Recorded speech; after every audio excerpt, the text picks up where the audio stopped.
Just a heads up, there are only a few ads in the first 20 minutes, and after that, it's all completely ad-free.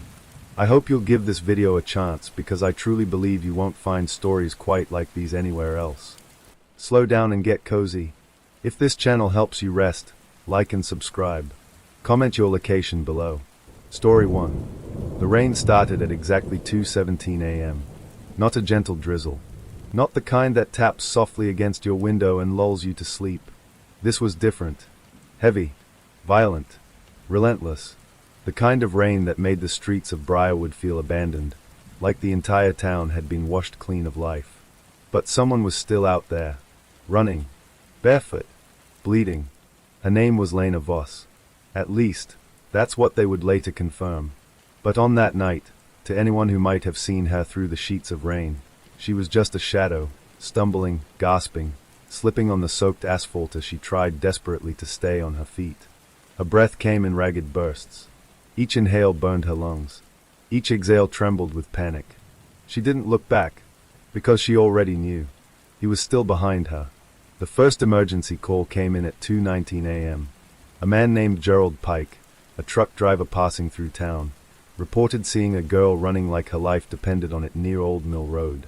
She looked wrong, he said, voice shaking, like she'd seen something she wasn't supposed to. The dispatcher tried to keep him on the line. But when she asked him to stop and check on the girl, there was silence. Then, "No," Gerald whispered. "No, I'm not getting out of this truck." The call ended shortly after. At 2:26 a.m., a second call came in. This one from a woman who lived alone on the outskirts of Briarwood. Her voice was barely audible. "Someone's outside my house." The dispatcher asked if she could see who it was. A pause. Then, She's just standing there, in the rain, not moving." The woman described a young girl, soaked, shivering, staring directly at her front door.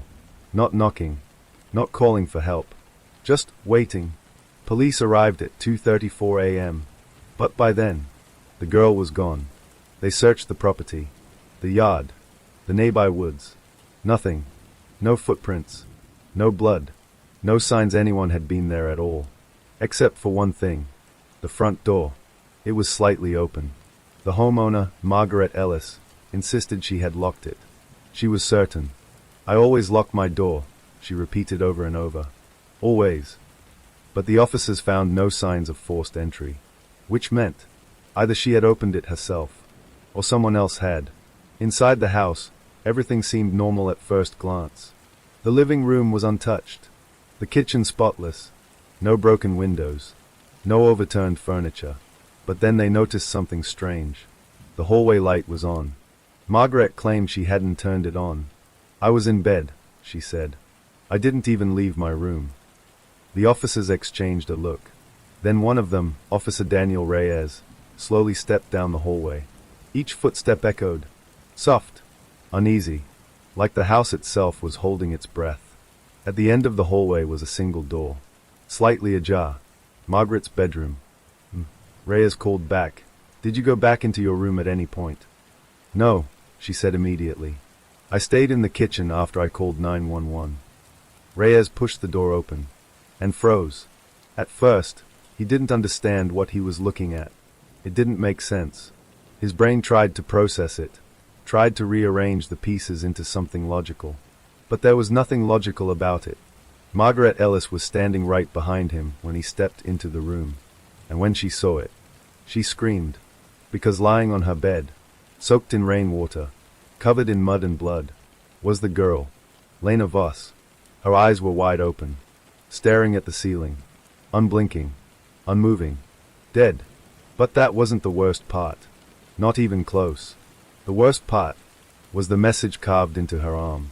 3 words, deep, jagged, deliberate. "She let me in." The room fell silent. No one spoke. No one moved. Because in that moment, every single person in that house realized the same terrifying thing. Margaret Ellis hadn't opened the door. Lena Voss had. And whoever, or whatever, had been chasing her, was now inside. The rain didn't stop until morning. But by then, it was already too late. By sunrise, Briarwood no longer felt like a quiet town. It felt like a crime scene. Yellow tape stretched across Margaret Ellis's small, white house. Patrol cars lined the street. Neighbors gathered in clusters, whispering in hushed tones, their eyes fixed on the place where something impossible had happened just hours earlier. A girl had appeared inside a locked home. Dead, without a single sign of forced entry. Detective Aaron Hale arrived at 7:12 a.m. He was the kind of man who didn't believe in coincidences. 20 years in homicide had taught him that every mystery had an answer, even the ones that didn't make sense, especially those. He stepped under the tape, flashing his badge, his sharp eyes already scanning everything, the mud on the porch, the still open front door, the uneasy officers avoiding eye contact. Something was off. Not just the case, the people. "Walk me through it," Hale said.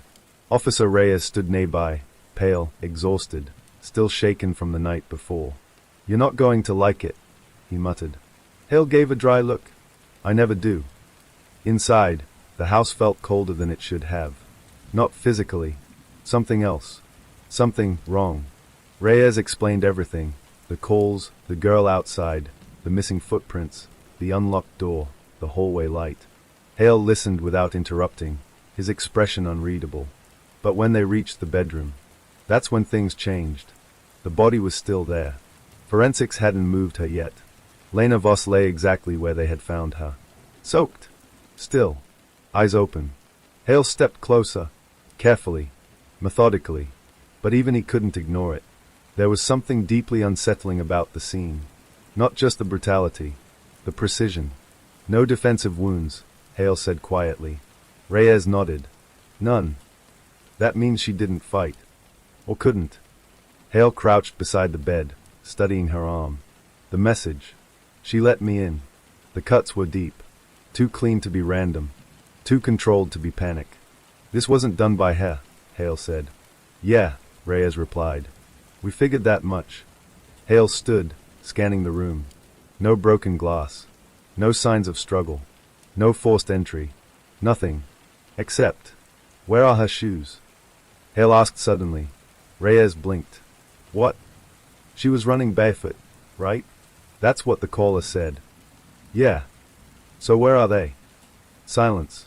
They searched the entire house. Closets. Bathroom. Kitchen. Backyard. Nothing. No shoes. No bag. No phone. No identification. It was as if Lena Voss had run through the storm, and then simply appeared here, with nothing. "Check missing persons," Hale ordered. It didn't take long. By 8:03 a.m., they had a match. Lena Voss, age 19, reported missing 2 days ago. But that wasn't the strange part. The strange part was where she had disappeared from. A small town nearly 60 miles away. A town called Black Hollow. Hale stared at the file. 60 miles, he said slowly. On foot. Reyes shook his head. No way. Exactly. Which meant someone had brought her here. But why? And more importantly, how had they gotten inside without being seen? The medical examiner arrived at 8:27 a.m. Dr. Evelyn Cross. Sharp. Efficient.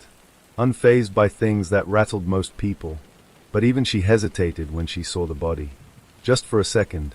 Just long enough for Hale to notice. "Time of death?" Hale asked. She didn't answer immediately. Instead, she stepped closer to Lena, examining her skin, her eyes, the stiffness in her limbs. Then she said something that made the entire room go quiet. "She didn't die last night." Hale frowned. "What?" Cross looked up. Serious. "Certain. She's been dead for at least 36 hours. The room seemed to shrink. Reyes let out a nervous laugh. "That's not possible. We got calls. People saw her. She was running." Cross didn't react. Didn't argue. Just repeated. "She's been dead for 36 hours. Hale felt something cold settle in his chest. Because if that was true, then the girl seen running through the rain, the girl standing outside Margaret Ellis's house, was already dead. No one spoke for a long time. Finally, Hale broke the silence. "Get me everything on Black Hollow." By noon, the pieces started to come together. But instead of making things clearer, they only made them worse. Black Hollow wasn't just a town. It was a place people avoided. A place with a reputation. Disappearances. Strange reports. Unexplained deaths. And one case in particular stood out. 3 years ago, a family of 4 found dead in their home. No signs of forced entry. No suspects. And carved into the wall above their bodies, the same 3 words. She let me in. Hale stared at the photo, then slowly looked up at Reyes. We're not dealing with a normal killer, Reyes said quietly. Hale didn't respond, because for the first time in his career, he wasn't sure what they were dealing with at all. That night, as the rain finally cleared over Briarwood, Margaret Ellis sat alone in her house, wrapped in a blanket, lights on, doors locked, windows sealed. She hadn't stopped shaking since the morning. But it wasn't just fear. It was something else. Something she couldn't explain. A memory. A moment she couldn't quite piece together. Standing in the kitchen, hearing the rain, hearing something at the door. And then, a voice. Soft, weak, desperate. Please, let me in. Margaret closed her eyes tightly. No, she whispered to herself. I didn't open the door. I didn't. But the memory wouldn't go away, because deep down, somewhere in the back of her mind, she remembered reaching for the handle. Detective Aaron Hale had seen bad towns before, places where crime clung to the streets like fog, places where people stopped asking questions because they were afraid of the answers. But as he drove into Black Hollow, he felt something different. It wasn't just quiet. It was wrong. The road into town was narrow, lined with dying trees that bent inward like they were trying to block the way. The sky above was gray, even though the forecast had promised clear weather. No wind. No birds. Nothing. Reyes sat in the passenger seat, staring out the window. This place gives me a bad feeling, he muttered. Hale didn't respond. Because he felt it too. The sign at the edge of town was barely hanging on. Welcome to Black Hollow. Population, 1,204. But as they drove through the streets, they saw almost no one. A few cars parked outside old buildings, a diner with flickering lights, a gas station that looked like it hadn't been updated in decades, and people, watching, not openly, not obviously, but Hale noticed, curtains shifting, doors closing, faces disappearing the moment they passed. They know we're here, Reyes said. Hale nodded. Yeah. Their first stop was the local police station, a small, worn-down building that looked more like a storage unit than a place of law enforcement. Inside, they found a single officer sitting behind the desk. Sheriff Tom Grady. He didn't look surprised to see them. If anything, he looked tired. You're here about the girl, Grady said before they could even speak. Hale exchanged a glance with Reyes. Lena Voss, Hale confirmed. You knew her? Grady leaned back in his chair, exhaling slowly. Everyone here knew Lena. That wasn't the answer Hale expected. She was reported missing 2 days ago, Hale said. Why wasn't there a wider search? Grady gave a small, bitter smile. Because missing people in Black Hollow don't get found. Silence filled the room. That's not good enough, Reyes snapped. A girl disappears and you just, what? Accept it. Grady didn't react to the anger. Didn't argue. He just looked at them. Really looked at them. You found her, didn't you? He asked quietly. Hale hesitated, then nodded. Grady closed his eyes. For a moment, it looked like he was praying. Or maybe just trying to hold something back. Where? He asked. Hale took a breath. In a house. 60 miles from here. No signs of forced entry. Grady's eyes opened. And for the first time, there was fear in them. Was there a message? He asked. Hale didn't answer. He didn't need to. Grady looked away. Damn it, he whispered. You've seen this before, Hale said. Grady nodded slowly. More than once. The room felt heavier. Start talking, Hale said. Grady stood up and walked over to a filing cabinet in the corner. He hesitated for a second before opening it. Like he didn't want to. Like he already regretted it. Then he pulled out a folder. Thick. Worn. Stuffed with papers. He placed it on the desk. 3 years ago, Grady began. We had our first case. Hale flipped the folder open. Photos. Reports. Autopsy files. A family. Mother. Father. 2 children, all found dead inside their home. No signs of forced entry. No signs of struggle. And carved into the wall. She let me in. Hale's jaw tightened. That wasn't the last, Grady continued. He pulled out another file. Then another. And another. 5 cases in total. All the same. Different victims. Different houses. Same pattern. No forced entry. No witnesses. No suspects. And always. The message. Reyes shook his head. This doesn't make sense. Someone's breaking in, killing people, and leaving no trace. That's impossible. Grady laughed softly. But there was no humor in it. Yeah, he said. That's what we thought too. Hale looked up. What changed? Grady didn't answer right away. Instead, he walked to the window, stared out at the empty street. Then he said something that made Hale's stomach drop. They started talking about a man. A man? Reyes repeated. Grady nodded. Not just any man, he said. A man who doesn't force his way in. Hale felt a chill crawl up his spine. He asks. Silence. He knocks on the door, Grady continued. Or stands outside. Or calls out. And he waits. Waits for what? Reyes asked. Grady turned back to them, his face pale, his voice barely above a whisper. For permission. The room went still. They say he can't enter unless he's invited, Grady said. That he needs you to let him in. Reyes scoffed. That's just a story. People trying to make sense of something they don't understand. Maybe, Grady said. Then he looked directly at Hale. But every single victim. He paused. Was last seen near a door. Hale didn't say anything. Didn't move. Because suddenly, Margaret Ellis's words echoed in his mind. I always lock my door. And then, please, let me in. Hale closed the file slowly. Where is Lena Voss's house? He asked. Grady hesitated. Then he gave the address. Don't go there alone, he added. Hale gave a slight nod. But in his mind, the decision was already made. Because whatever had followed Lena Voss out of Black Hollow, it wasn't finished. And if they didn't stop it, it would find another door, another voice, another person willing to say, come in. The Voss house sat at the very edge of Black Hollow.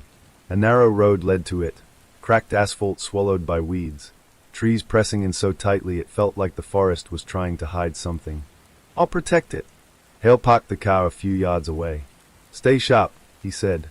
Reyes nodded, but his eyes never left the house. It looked normal. Too normal. A modest 2-story home. White paint, slightly faded. Curtains drawn. A porch swaying gently, though there was no wind. Doesn't feel abandoned, Reyes murmured. Hale agreed. Because it didn't. It felt occupied. They approached the front door slowly, each step crunching against gravel that seemed too loud in the silence. Hale knocked. No response. He knocked again. Harder this time. Still nothing. Reyes tried the handle. Locked. Hale stepped back, scanning the windows. Something's off, he said. Yeah, Reyes replied. Everything. Then, a sound. Soft. Faint. From inside the house. A creak. Both men froze. You hear that? Reyes whispered. Hale nodded. Another sound. Footsteps. Slow. Dragging. Coming from somewhere deep inside. Reyes swallowed. Tell me that's just the house settling. Hale didn't answer. Because houses don't walk. The footsteps stopped. Right behind the front door. Silence. Then, a voice. Low. Weak. Almost familiar. Hello? Reyes' eyes widened. That's Lena, Hale finished. But that wasn't possible. They had seen her body. They had touched it. She was dead. And yet, please, the voice whispered from the other side of the door. I'm so cold. Reyes instinctively reached for the handle. Hale grabbed his arm. Don't. Reyes looked at him, shaken. You hear her, right? She needs help. Hale's grip tightened. No, he said firmly. That's not her. The voice changed. Just slightly. Just enough. Detective, it said softly. Hale's blood ran cold. Because this time, it said his name. Aaron. Reyes stared at him. How does it know your name? Hale didn't respond, because he already knew the answer. It had been listening, watching, learning. "Let me in," the voice whispered. The doorknob rattled slightly, not violently, not like someone trying to break out, but gently, like someone testing it, waiting. Hale stepped back, pulling Reyes with him. "We're not opening that door." The voice fell silent. For a moment, nothing happened. Then, a loud bang echoed from inside the house. Reyes flinched. What the hell was that? Another bang. From upstairs this time. Then, running. Fast. Heavy footsteps racing across the floor above them. Back and forth. Back and forth. Like something was searching. Or panicking. Or trying to find another way out. Hale's eyes narrowed. "It's trapped," he said. Reyes looked at him. "What?" "It needs permission to leave," Hale explained. "Just like it needs permission to enter."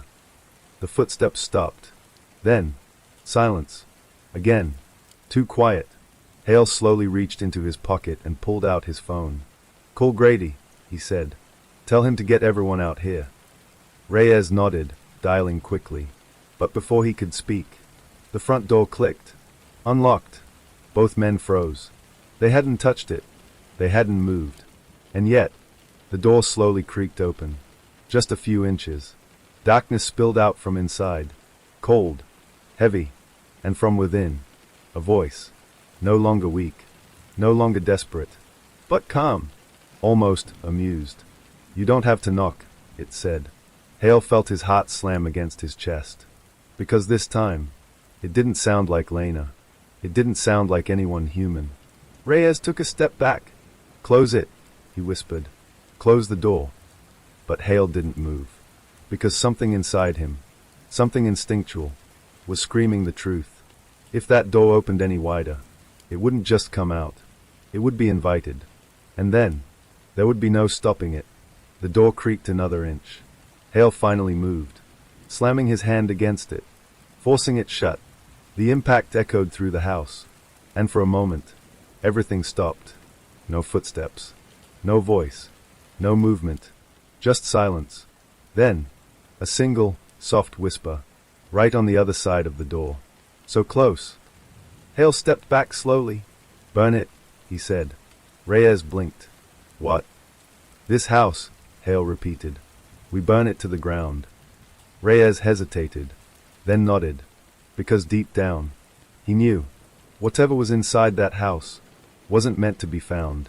It was meant to be kept out, and they had just come closer than anyone ever had. They didn't burn the house. Not immediately.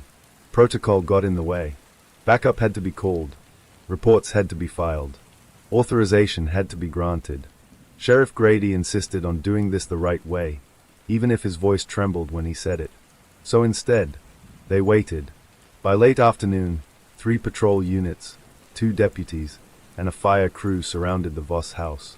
No one went inside. No one wanted to. The front door remained shut. Silent. Still. Too still. Hale stood near the edge of the property, arms crossed, eyes fixed on the house. Something gnawed at him. A feeling he couldn't shake. "It's not over," he said quietly. Grady, standing beside him, nodded grimly. "It never is." Reyes approached, lowering his voice. "Fire crew's ready. Just waiting on your word." Hale didn't respond right away. Instead, he asked, "Has anyone else reported anything strange today?" Grady hesitated. That was all the answer Hale needed. "What?" Hale pressed. Grady exhaled slowly. "There was a call. About an hour ago." Hale turned to him. "A woman," Grady continued. "Lives 2 blocks from here. Said she heard knocking at her back door."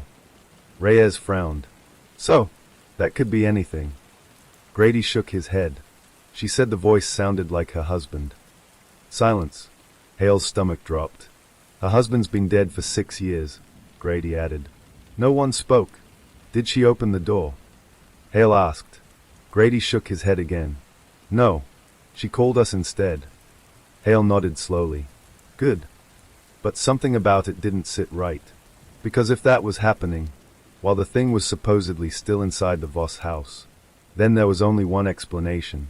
"It's not trapped," Hale said. Reyes looked at him, What do you mean? We saw it. It's in there.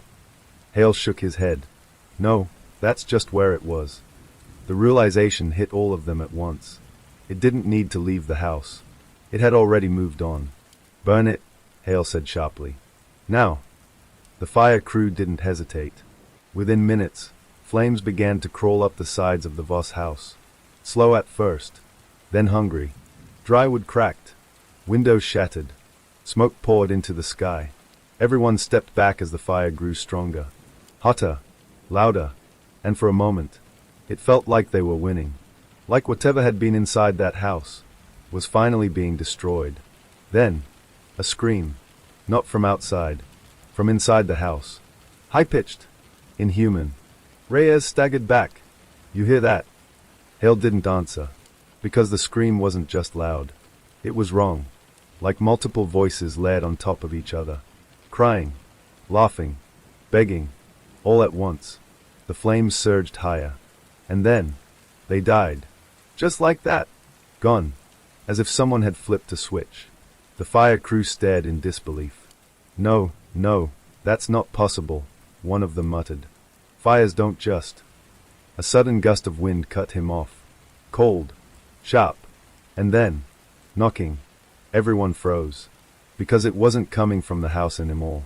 It was coming from somewhere else. Close. Too close. Hale turned slowly. The sound was behind them. From one of the patrol cars. A deputy stepped forward cautiously. Hello, he called out. The knocking continued. From inside the car, he reached for the handle. Hale's voice snapped through the air. Don't. But it was too late. The deputy opened the door, and immediately stumbled back. What the? The back seat was empty. But the knocking didn't stop. It was still there. Louder now. Coming from the trunk. The deputy stared at it, frozen. Open it, someone whispered. No. Hale backed. Nobody touches that car. But the whisper came again. Softer. Closer. Open it. Reyes looked around wildly. Where is that coming from? No one answered. Because they all heard it. Right next to them. Right behind them. Right inside their heads. Let me out. The deputy's hand trembled as it hovered over the trunk latch. Hale moved fast. Grabbing him. Pulling him back. The trunk popped open. By itself. Everyone stepped back. Slowly. Carefully. Hale raised his gun. And looked inside. Nothing. Empty. Completely empty. Then, a voice. Right behind him. So many doors. Hale spun around. Gun raised. Heart pounding. But there was no one there. Just the officers. The burning house. The empty street. And the growing realization. It wasn't tied to a place. It wasn't trapped in a house. It didn't belong to Black Hollow. It moved. It followed. And now, it was here. With them. Reyes backed away slowly. What do we do? He whispered. Hale didn't answer right away. Because for the first time, he didn't have one. Somewhere in the distance, a door creaked open. And a voice. Soft. Inviting. Said the words that made Hale's blood run cold. Come in. No one moved. The words, come in, seemed to echo through the street long after they were spoken. Not loud. Not aggressive. Just waiting. Hale turned slowly toward the sound. It came from across the road. A small house. Gray paint. Narrow windows. A single porch light flickering weakly in the growing dusk. The Callaway place, Grady whispered. Old couple. Been here forever. Reyes swallowed. You think they? Hale didn't answer. He was already walking. Each step felt heavier than the last. Like something was pushing against him. Or pulling him back. Detective, wait, Reyes called. But Hale didn't stop. Because deep down, he already knew. They were too late. The front door of the Callaway house stood wide open. Warm light spilled out onto the porch. Soft. Inviting. Wrong. Hale stepped onto the wooden boards. They creaked beneath his weight. Hello, he called out. No response. But the house wasn't empty. He could feel it. The air inside was thick. Heavy. Like breathing through water. Reyes and Grady joined him at the doorway. Neither of them wanted to go in. But neither of them wanted to stay out either. Hale crossed the threshold. The moment he stepped inside, the temperature dropped. Not gradually, not naturally, instantly. Reyes cursed under his breath. What the hell? The living room looked normal at first glance. Furniture in place. TV off. A half-finished cup of tea on the table. But then, Hale noticed the chairs. 2 of them, facing the front door, perfectly aligned, like someone had been sitting there, waiting, watching. For us, Reyes whispered. Hale didn't respond, because his attention had shifted to the hallway. It stretched into darkness. At the end, a door, closed, but not completely, just slightly open. A thin line of blackness visible through the crack. Stay here, Hale said. Reyes shook his head immediately. Not a chance. Grady didn't argue either. So together, they moved forward. Step by step, the floor groaned beneath them. Each sound too loud, too sharp, until they reached the door. Hale placed his hand on it, paused, then pushed it open. The bedroom was dark. The curtains were drawn, blocking out what little light remained outside. At first, they saw nothing. Then, a shape, on the bed. 2 shapes. Hale stepped closer, and felt his chest tighten. Mr. and Mrs. Callaway, lying side by side. Still, silent, their eyes open, staring at the ceiling. Dead. But unlike Lena, there was no blood, no visible injuries, no signs of struggle. Just one detail. Both of their hands were raised, frozen mid-air, as if they had been reaching for something. Or someone. Reyes' voice trembled. What happened to them? Hale didn't answer, because he saw it. On the wall, above the bed. Not carved, not written in blood, but pressed into the paint. Like fingerprints. Dozens of them. Layered. Overlapping. Forming 3 familiar words. She let me in. Grady turned away, muttering under his breath. No, not again. Hale stepped back slowly, his mind racing. It didn't force them, he said quietly. It didn't attack them. Reyes looked at him. Then what did it do? Hale's voice was low. It was invited. Silence filled the room. Then, a sound. From behind them. A soft creak. All 3 men turned at once. The bedroom door, slowly closing. On its own. Reyes lunged forward. No. But it slammed shut. Hard. The room plunged into darkness. Total. Absolute. Reyes fumbled for his flashlight. Click. The beam flickered on, and landed on the bed. Empty. The bodies. Gone. Reyes staggered back. That's not possible. Grady pressed himself against the wall. We just saw them. We just. Hale raised his gun, scanning the room. Stay together, he said. The air felt tighter now. Closer. Like the walls were shrinking. Then, a whisper, right beside them. You came in. Reyes spun around wildly. Show yourself. The flashlight beam shook in his hand, dancing across the walls, the ceiling, the floor. Nothing. Then, another whisper. Closer. Warmer. That means. A pause. A breath. Right behind Hale's ear. I don't have to ask anymore. Hale's eyes widened, because in that moment, he understood. The rules had changed. They hadn't just followed it into the house. They had accepted its invitation. And now, they weren't investigators anymore. They were inside. Darkness swallowed everything. Not the kind your eyes adjust to. Not the kind a flashlight can fix. This darkness felt alive. Hale's grip tightened on his gun as Reyes' flashlight flickered violently, the beam cutting through the black in jagged bursts. Stay close, Hale said, but even his voice sounded wrong. Muted. Distant. Like the room was absorbing it. Reyes moved closer, nearly shoulder to shoulder now. I don't like this, he whispered. Doesn't matter, Hale replied. We move. Find the door. Simple plan. Except, the door wasn't where it should be. Reyes swung the flashlight toward the wall. Nothing. No door. Just smooth, empty surface. Grady stepped forward, panic rising. No, it was right here. I saw it. It's gone, Reyes said. The word hung in the air. Gone. Hale forced himself to stay calm. Rooms don't just change. But even as he said it, he knew that wasn't true anymore. Not here. Not with this. A sound broke the silence. A soft scratching. From the ceiling. All three men looked up. The flashlight beam trembled upward. And froze. Marks. Long. Deep. Dragging across the ceiling like something had been pulled, or had crawled. Reyes' voice shook. Tell me that wasn't there before. Hale didn't answer, because something else caught his attention. The bed. It was back. Exactly where it had been. And this time, someone was sitting on it. A figure. Still. Facing away from them. Long, wet hair hanging down its back.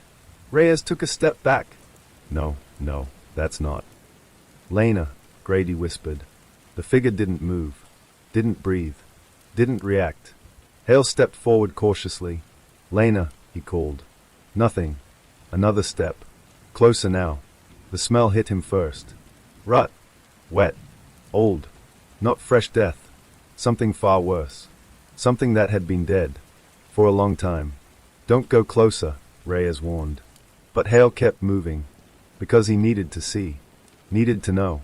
He reached out. And touched her shoulder. Cold. Too cold. The figure twitched.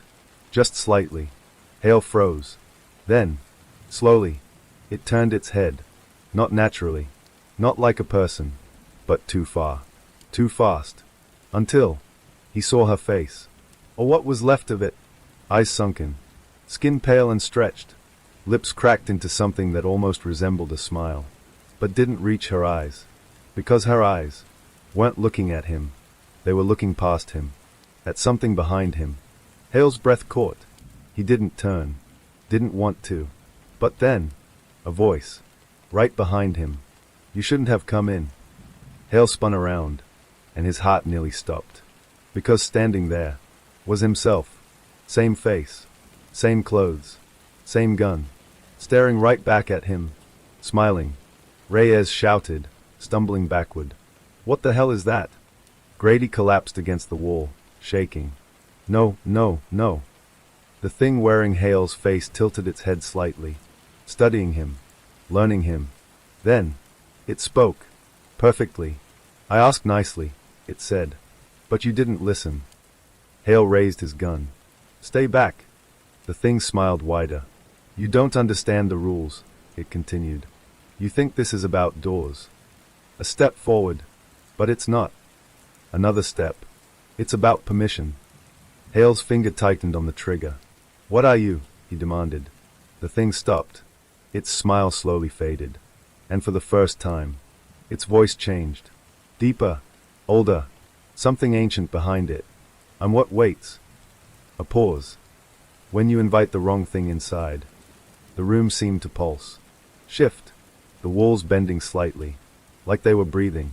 Reyes grabbed Hale's arm. We need to get out. Now. Hale didn't move.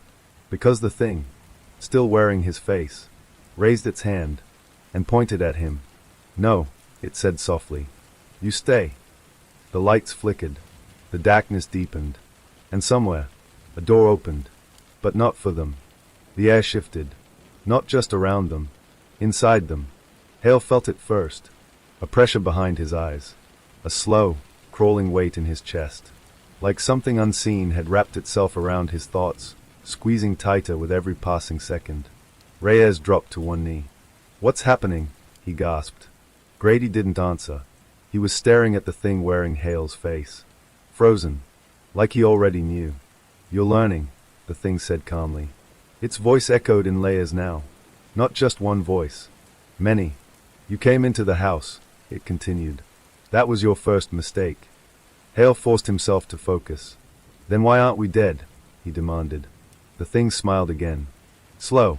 Unnatural. Because you're still useful. The room trembled slightly. And because, it added, tilting its head, you haven't finished inviting me. Reyes looked up sharply. What does that mean? The thing didn't answer him. It was still looking at Hale. Studying him. Waiting. Hale's mind raced. Doors. Voices. Permission.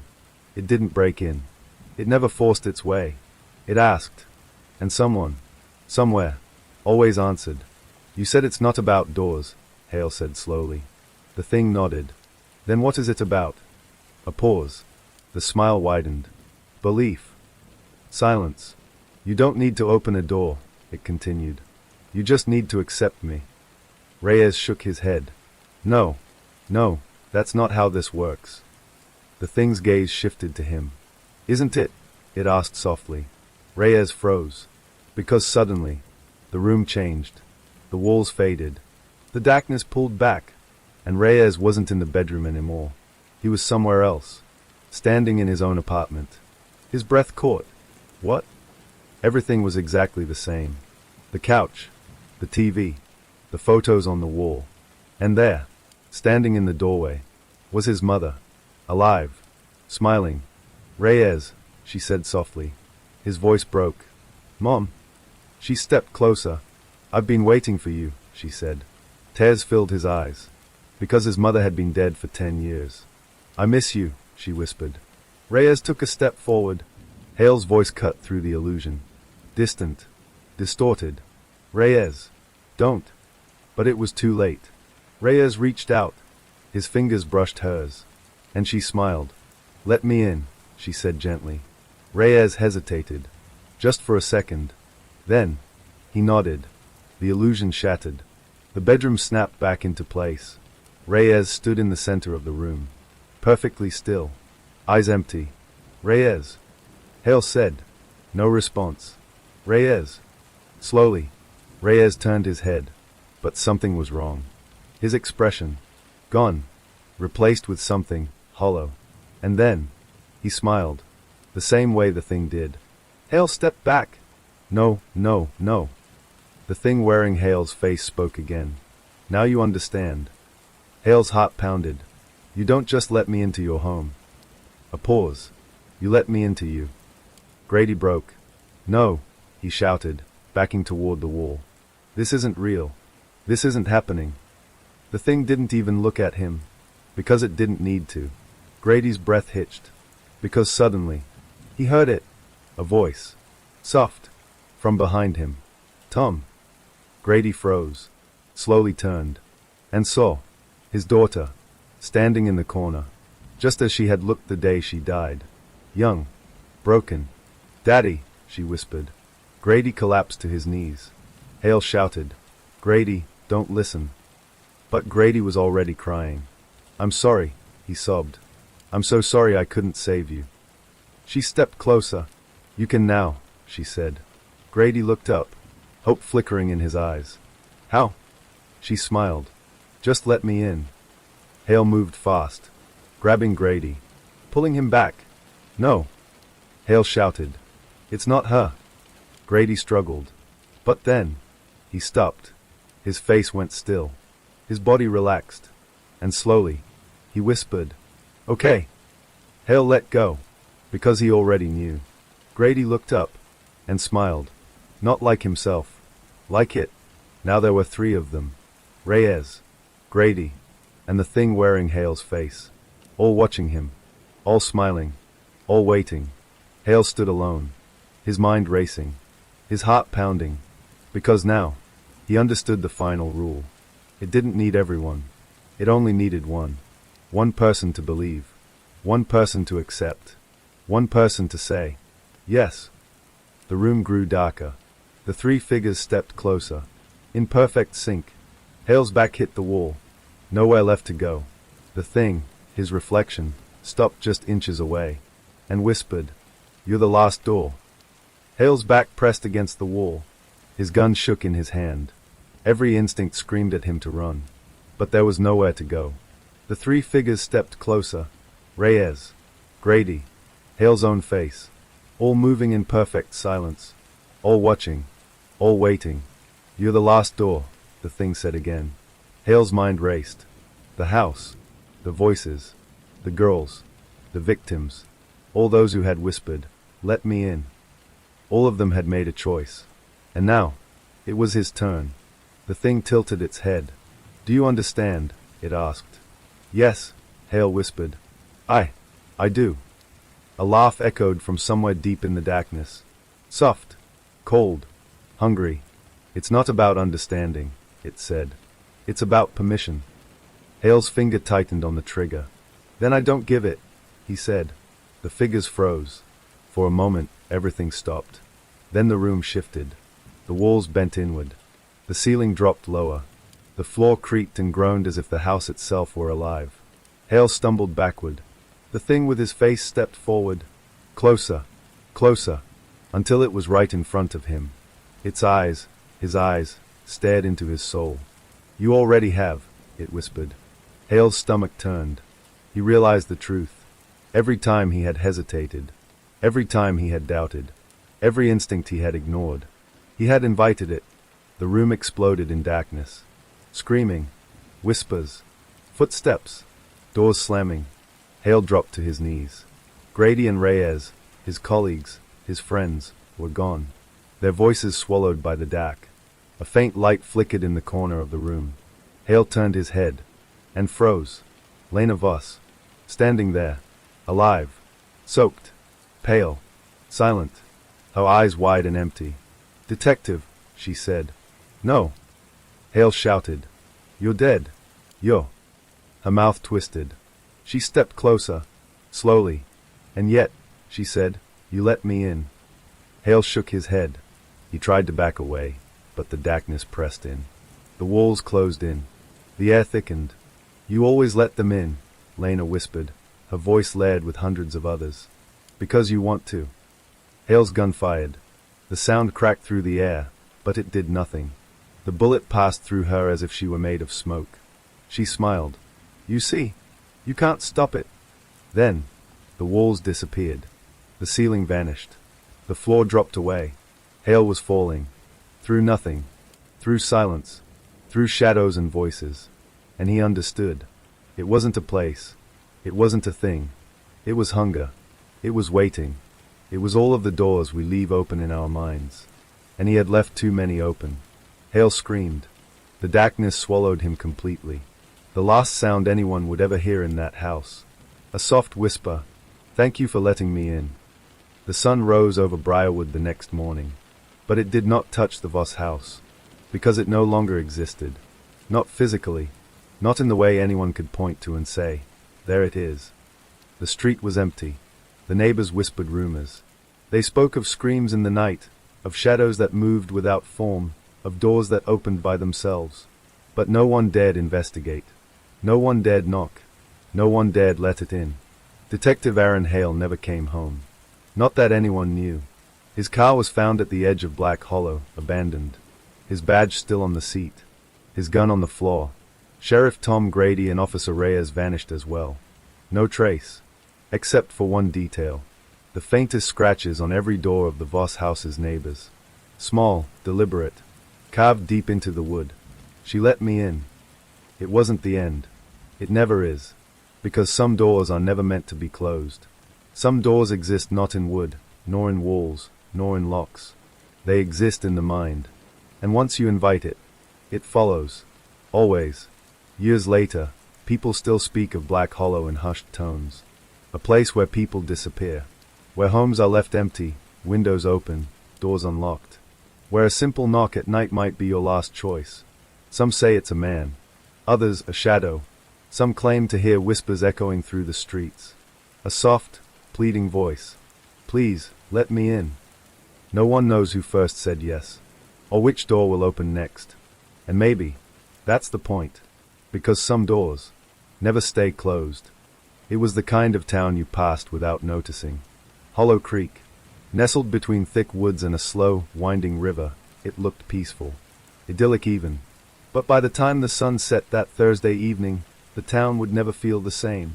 Sheriff Lydia Brooks was finishing her last rounds when the call came in.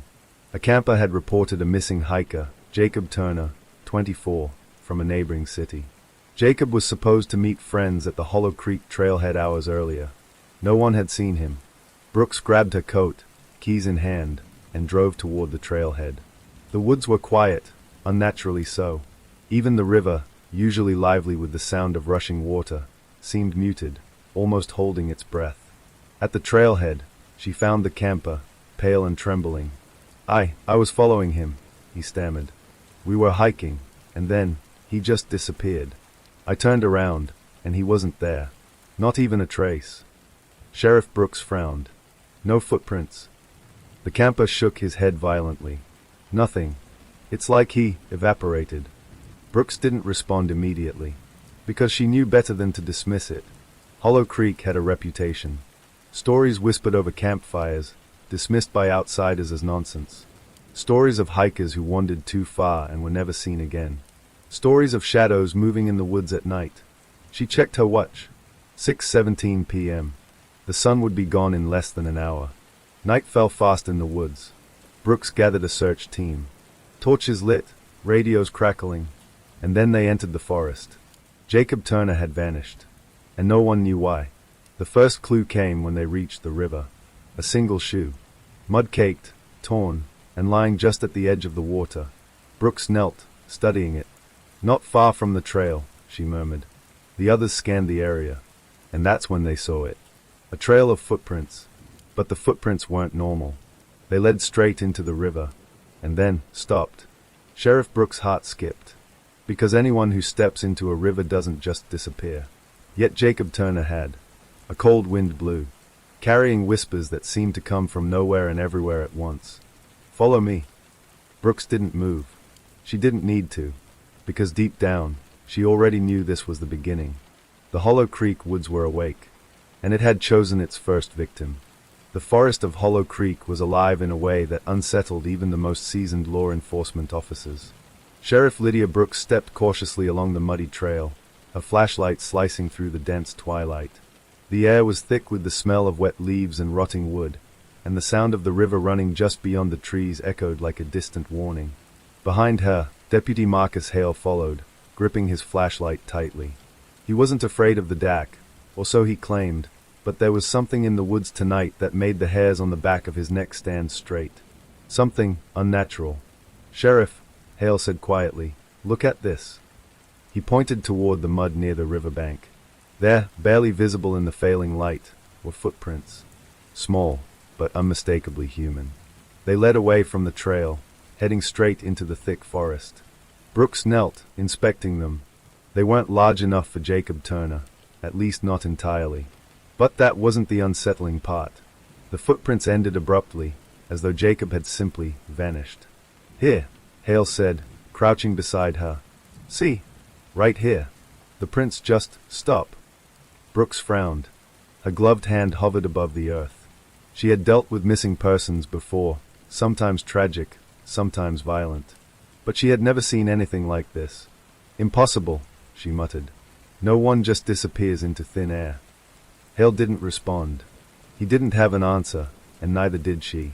But instinct told her they weren't alone. The wind shifted, and with it came a low rustling, like whispers skimming across the forest floor. Brooks froze.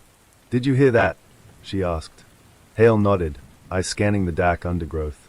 Yeah, but it's too faint to track. They continued, moving slowly, carefully, following the trail that led nowhere. The forest seemed to grow darker the further they went, the trees thicker, their branches intertwining overhead to blot out what little light remained. Every step deeper felt like stepping into another world, a world that didn't belong to them. The search team split up, keeping close yet careful not to get too far from each other. Radios crackled intermittently, but communication was difficult. The thick foliage seemed to swallow sound. Brooks's heart was pounding, her mind racing with possibilities. Could Jacob have fallen and been carried away by the river?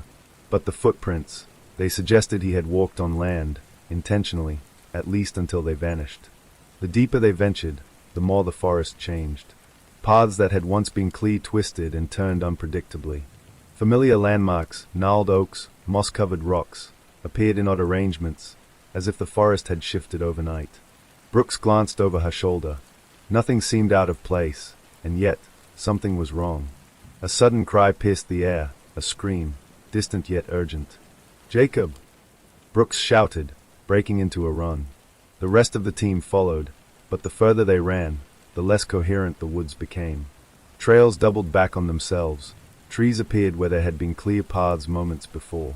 And always, the whispers returned, soft, teasing, almost intelligible. Follow me, follow me. Brooks stopped, gripping a tree for balance. "Everyone stop," she barked. Her words echoed strangely, distorted, like someone, or something, was repeating them back to her from the shadows. Hale came up beside her, breathing hard. "Sheriff, this isn't normal. Something's wrong." Brooks nodded. She already knew. Hollow Creek wasn't just a town where people disappeared. It was a place that hunted.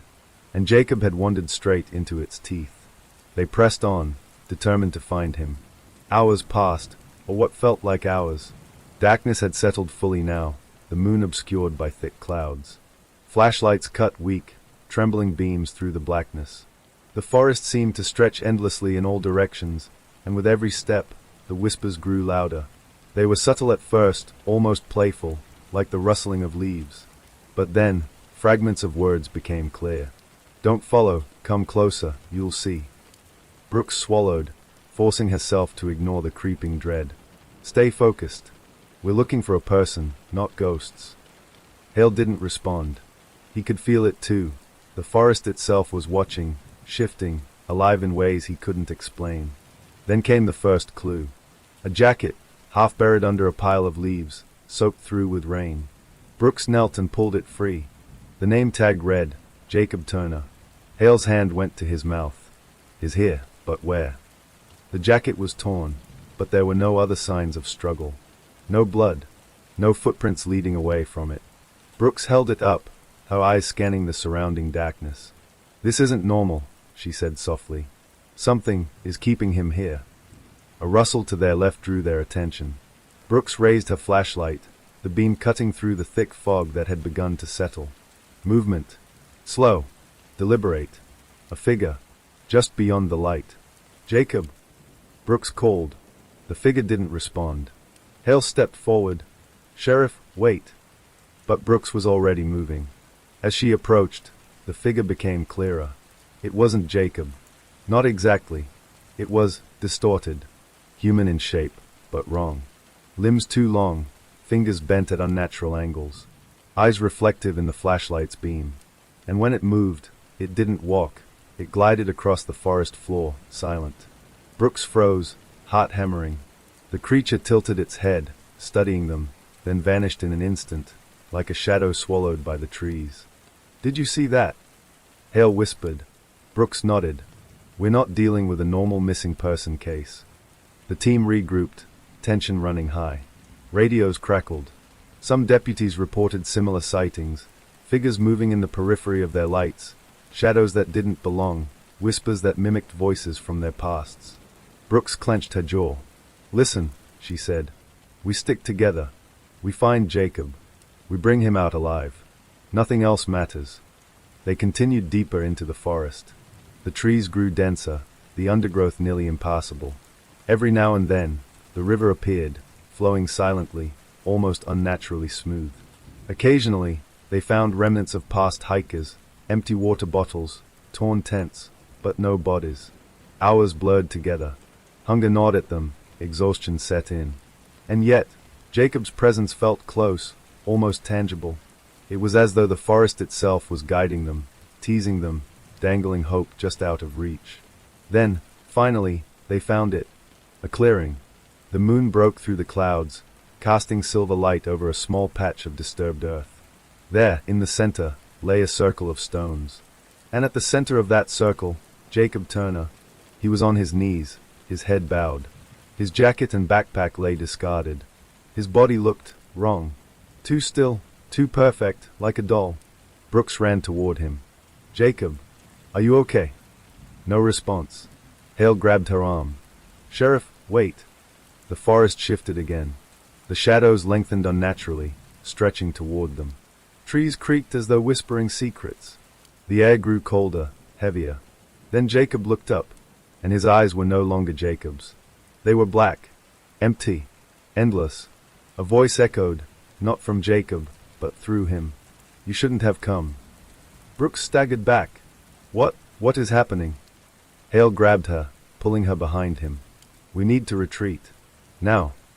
But the forest had changed. The clearing stretched impossibly, the path back obscured by trees that weren't there moments ago. The whispers returned, louder, taunting. "Leave, stay, Come closer. Suddenly, Jacob rose to his feet, movements jerky and unnatural. He didn't walk. He hovered, gliding toward them, arms extended. Brooks raised her flashlight, the beam trembling. Hale fumbled for his radio. We need extraction. Now. Immediate. The radio crackled, then went silent. From the darkness, dozens of shapes emerged, figures like Jacob, gliding silently, circling them. Shadows twisted, stretching toward the search team, closing in. Hale fired his weapon. The sound cracked through the night. Bullets passed through the shapes harmlessly, as though they weren't solid. The shadows recoiled, then continued their silent approach. Brooks grabbed a flare from her belt. She ignited it, hurling it into the center of the clearing. Flames erupted, illuminating the horrors in full. Jacob, still humanoid, still lifeless, stared at them, then disappeared in a flash of darkness. The other shadows vanished as well. The forest fell silent again. Too silent. Brooks fell to her knees, gasping. Hale helped her stand. The team regrouped, shaken, silent. No one spoke. No one wanted to. Sheriff Brooks looked at the clearing, the circle of stones, and the disturbed earth. Something ancient had claimed Jacob Turner, and Hollow Creek had just made its first choice of the season. They had found the first sign of Jacob. But Brooks knew the truth. The woods hadn't given him back. Not yet. Not really. Because the forest didn't release what it wanted. It waited. It watched. It chose its next victim. The wind carried a whisper from deep inside the trees. Come, follow. Brooks clenched her teeth. We follow, she said. We find him. We end this. But deep down, she already knew. They were walking into something far older than Hollow Creek, something that had been waiting for generations, and Jacob Turner was only the beginning. The night had settled fully over Hollow Creek, yet the woods felt alive in ways that refused logic. Sheriff Lydia Brooks moved carefully along the narrow trail, her flashlight cutting thin slices through the darkness, illuminating twisted roots and damp moss. Every step crunched softly on the wet earth, and with each breath, the heavy, musty scent of the forest filled her lungs. Beside her, Deputy Marcus Hale kept glancing into the shadows. Sheriff, I don't like this, he muttered. We shouldn't be this far in. The trail, it's wrong. It doesn't make sense anymore. Brooks didn't respond immediately. She had heard the stories before, hikers disappearing, campers wandering into the forest never to return, the whispers that sometimes followed them out of Hollow Creek, but she had always dismissed them. Until now. Jacob Turner was out here somewhere, and the forest had already proven it didn't play by normal rules. The clearing where they had found Jacob's jacket earlier lay behind them, swallowed by shadows. Brooks couldn't shake the feeling that the forest had shifted overnight, the familiar path now twisting into unfamiliar angles. Every tree seemed to loom closer, their branches stretching out like skeletal fingers, scratching at the night sky. Whispers. The faintest hum carried on the wind. It was subtle at first, so soft that Brooks almost convinced herself it wasn't real. But then, words began to form. Turn back, leave, you shouldn't have come. Brooks froze. Her breath caught in her throat. Do you hear that? She asked. Hale nodded, his face pale. Yeah, it's like the forest is talking. She shook her head. We keep going. We follow the trail. We find Jacob. That's our job. The trail narrowed further, forcing them into a single-file line. Each step forward felt heavier than the last, as though the earth itself were resisting their progress. Occasionally, Brooks glanced over her shoulder, half expecting the shadows to leap out at them. They did not, but the feeling of being watched never left. It was Hale who spotted the first sign. A series of scratches on a tree, deep and deliberate. They formed jagged symbols, letters, perhaps, but too twisted to recognize. Brooks knelt, brushing her gloved hand over the markings. The bark was split and raw beneath her fingers, as if something had carved into it with sharp claws. These weren't here before, she whispered. Hale shivered. What made them? Brooks didn't answer. She had a feeling she already knew. The air grew colder as they continued. The whispers became more insistent. Sometimes they mimicked voices they knew. The echo of a mother's call, a friend laughing, Jacob himself pleading. Each whisper was laced with temptation, urging them to stray from the path, to wander off into the deeper, darker woods. Hale's hand went to his sidearm instinctively. Sheriff, this is wrong. Something's following us. Brooks tightened her grip on her flashlight. Then we stay together. No one strays. Hours, or what felt like hours, passed. The trail twisted unnaturally, doubling back on itself. Landmarks appeared out of place, trees where there had been none, rocks rearranged. The forest was alive, and it was testing them, guiding them, or perhaps deceiving them. Then came the first warning. A sudden crack echoed through the woods, sharp and deliberate. It sounded like a branch snapping, but not naturally. It came from above, the sound echoing unnervingly, as though multiple branches were breaking in unison. Brooks raised her flashlight, the beam trembling in her hand. Nothing. Then another sound, a soft thud, like something heavy hitting the forest floor. And then, a scream. Not Jacob's. Not human, not entirely. It was a shrill, echoing wail that carried through the trees, reverberating in their skulls. Brooks stumbled back, her flashlight beam darting frantically across the undergrowth. Hale grabbed her arm. Sheriff, we need to leave. Now. But Brooks couldn't move. She felt rooted to the spot, drawn toward the source of the sound. It was as if the forest itself was calling her forward, urging her to follow. Hale tugged at her. Come on. We can't fight this. Reluctantly, Brooks followed. They moved cautiously toward the sound, stepping over roots and rocks, careful not to make too much noise. The scream came again, closer this time, but no form was visible. The air grew denser, thicker, almost suffocating. Finally, they reached a small clearing. Moonlight filtered through a break in the canopy, illuminating something that made Brooks' stomach churn. A figure lay on the ground. Jacob Turner. At first glance, he seemed asleep, curled in a fetal position. But Brooks noticed immediately that something was wrong. He wasn't breathing. Not in the normal sense. Hale approached, kneeling beside him. Sheriff, he's alive, isn't he? Brooks shook her head slowly. I'm not sure. Look at his eyes. Jacob's eyes were open. Black. Empty. Endless. And yet, he was conscious enough to twitch occasionally, a shudder running through his body. It wasn't fear, it wasn't life, it was something else entirely.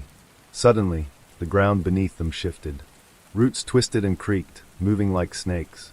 The clearing seemed to expand and contract in unnatural rhythms, the trees bending inward and then snapping back as if the forest itself were breathing. Brooks felt a cold wind sweep through her, carrying the whispers louder than ever.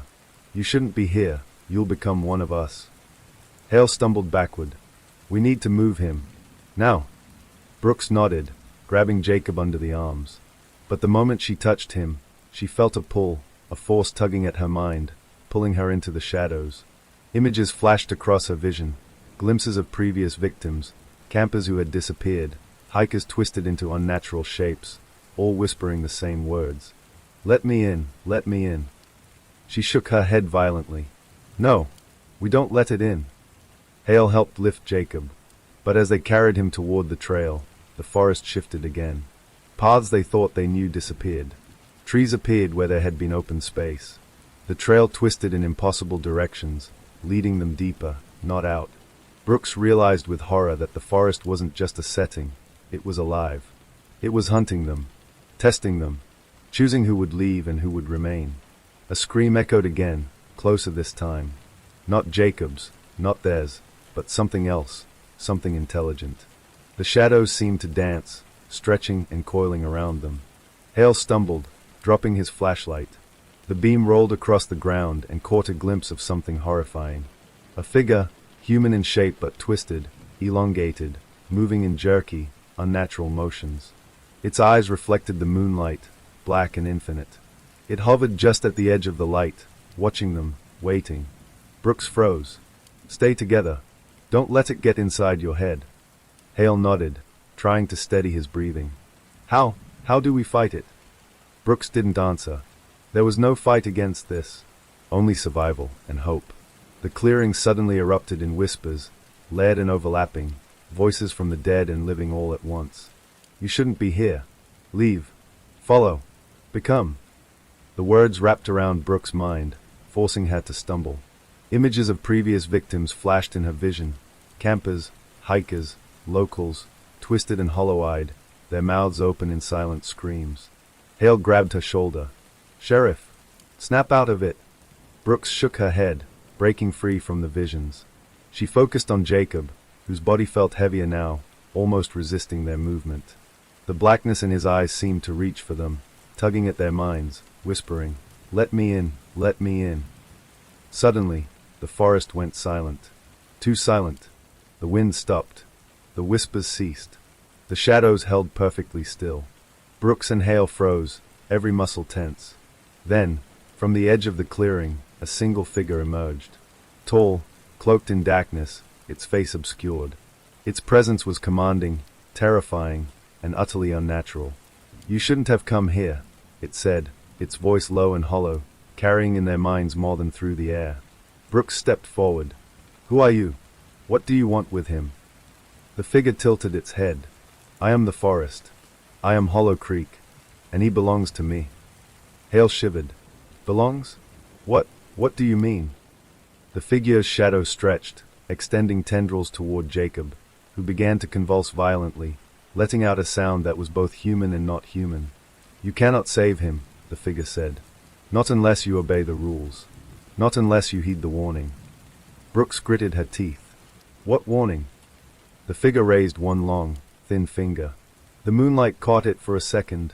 "Some doors," it said, "should never be opened. Some paths should never be followed. This is your first warning." The ground shook violently. Roots burst from the soil, twisting and coiling around Jacob. Brooks and Hale struggled to keep him upright. The shadows reached for them, but the figure waved its hand, and they recoiled, hissing like animals scolded. "You will leave now," the figure said, "or all who enter will become part of Hollow Creek." Brooks felt a chill seep into her bones. Hale whispered, "Sheriff, maybe it's right. We can't fight this. We just leave him." Brooks shook her head fiercely. "No, we save him. We have to." The figure stepped back, dissolving into the shadows. The ground settled. The forest fell silent again. Jacob's body went limp in their arms. His eyes were still black, empty, but the convulsions ceased. Brooks took a deep breath. We need to get him out of here. Now." Hale nodded, fear etched on his face. "And never come back." They carried Jacob, stumbling along the twisting, impossible path. The forest seemed to shift around them, every step a test. Whispers still reached them occasionally, faint but persistent. Come back, the forest wants you." Brooks tightened her grip on her flashlight. "No," she said firmly. "We don't belong here, and we won't let it take anyone else." Hours later, they emerged at the edge of Hollow Creek. The forest behind them was quiet, dark, and still, as if nothing had ever happened. Jacob Turner was alive, but changed. His eyes remained black, empty, as though a part of him had stayed behind in the woods. Brooks knew this was only the beginning. The forest had marked him, and them. And somewhere deep within Hollow Creek, the shadows waited. Waiting for the next mistake, the next hiker, the next soul who would not heed the first warning. The forest was silent. Too silent. After the harrowing ordeal in the clearing, Sheriff Lydia Brooks and Deputy Marcus Hale emerged at the edge of Hollow Creek. Jacob Turner slumped between them. His black, empty eyes stared at nothing. The faintest tremor in his fingers betrayed some fragment of life still lingering inside him. But the forest had already taken its claim. Brooks shivered, gripping her flashlight tightly. "We need to get him to the clinic," she said. Her voice sounded hollow in the night air. "Now." Hale nodded. His hands were sweaty, and his jaw clenched. "Sheriff, did you see that thing?" Brooks didn't answer. Not yet. Some part of her refused to acknowledge it aloud. Something told her the moment they did, the forest would hear them too. The walk back into town was uneventful, almost deceptively so. The stars were obscured by clouds, the moon hidden, but the air felt normal, or as normal as it could feel after what they'd just endured. The clinic lights glowed faintly in the distance, a small beacon of safety. Brooks felt a wave of relief, and for a moment, she believed they had escaped Hollow Creek's grasp. But the forest doesn't forgive. By the time they reached the clinic, Jacob's condition worsened. He muttered incoherently, words almost recognizable, but twisted.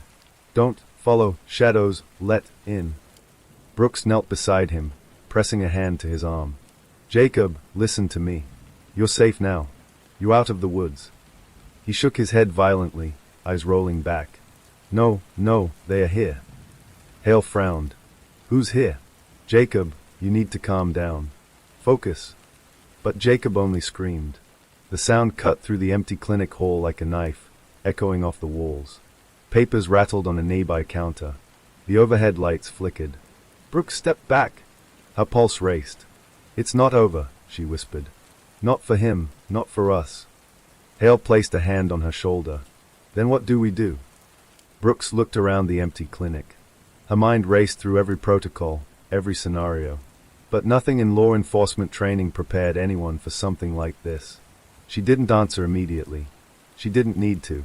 Because as she looked at Jacob, she saw the truth. The forest had marked him.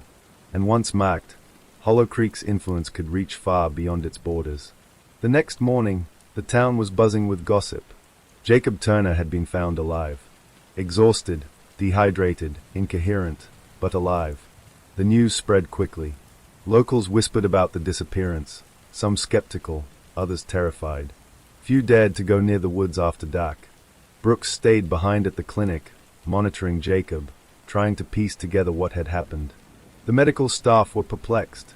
His vitals were stable, but his mind wasn't. He seemed haunted, as though the forest had left a fragment of itself inside him. Brooks reviewed the notes and photographs from the search. She studied the trail, the clearing, the circle of stones. Something about the pattern disturbed her. Not just the unnatural path, but the way the forest seemed purposeful. Then she noticed something else. Footprints. Not Jacob's, not theirs, but others. Small, deep impressions in the mud. Too numerous to count. Leading in and out of the clearing in ways that made no sense. Multiple victims, she muttered. All drawn here, all claimed by the forest. Hale looked over her shoulder. Do you think we've been lucky? Brooks shook her head. No, lucky isn't part of Hollow Creek. It doesn't need luck. It waits. It chooses. That night, Brooks couldn't sleep. Hollow Creek weighed on her mind like a living thing. She kept seeing the clearing, the circle of stones, the shadows that had emerged from the trees. And the whispers, always the whispers. You shouldn't be here, leave, come closer. She tried to dismiss them as stress-induced hallucinations, but deep down, she knew better. Something ancient, malevolent, and patient had been watching Hollow Creek for centuries. Something that didn't forgive mistakes, and certainly didn't release its victims. The first warning came before midnight. Brooks had just started to drift into uneasy sleep when she heard it, a tapping on her window. Slow, deliberate, a rhythm almost intelligent. She froze. Then she heard it again, clearer this time. Not from outside, but inside the walls themselves, a scratching sound, moving through the wooden frame of the building. Her pulse quickened. She grabbed her flashlight and moved toward the window. The beam fell across the empty street. No one there, just shadows, shifting in the streetlight's glow. But the tapping continued. Hale's voice came from the door. Sheriff, you hear that? Brooks nodded, her jaw tight. It's not outside. It's in the walls. The scratching intensified, then stopped suddenly. Silence. Then, a whisper, low, raspy, almost beneath hearing. Next. Brooks' hands tightened around her flashlight.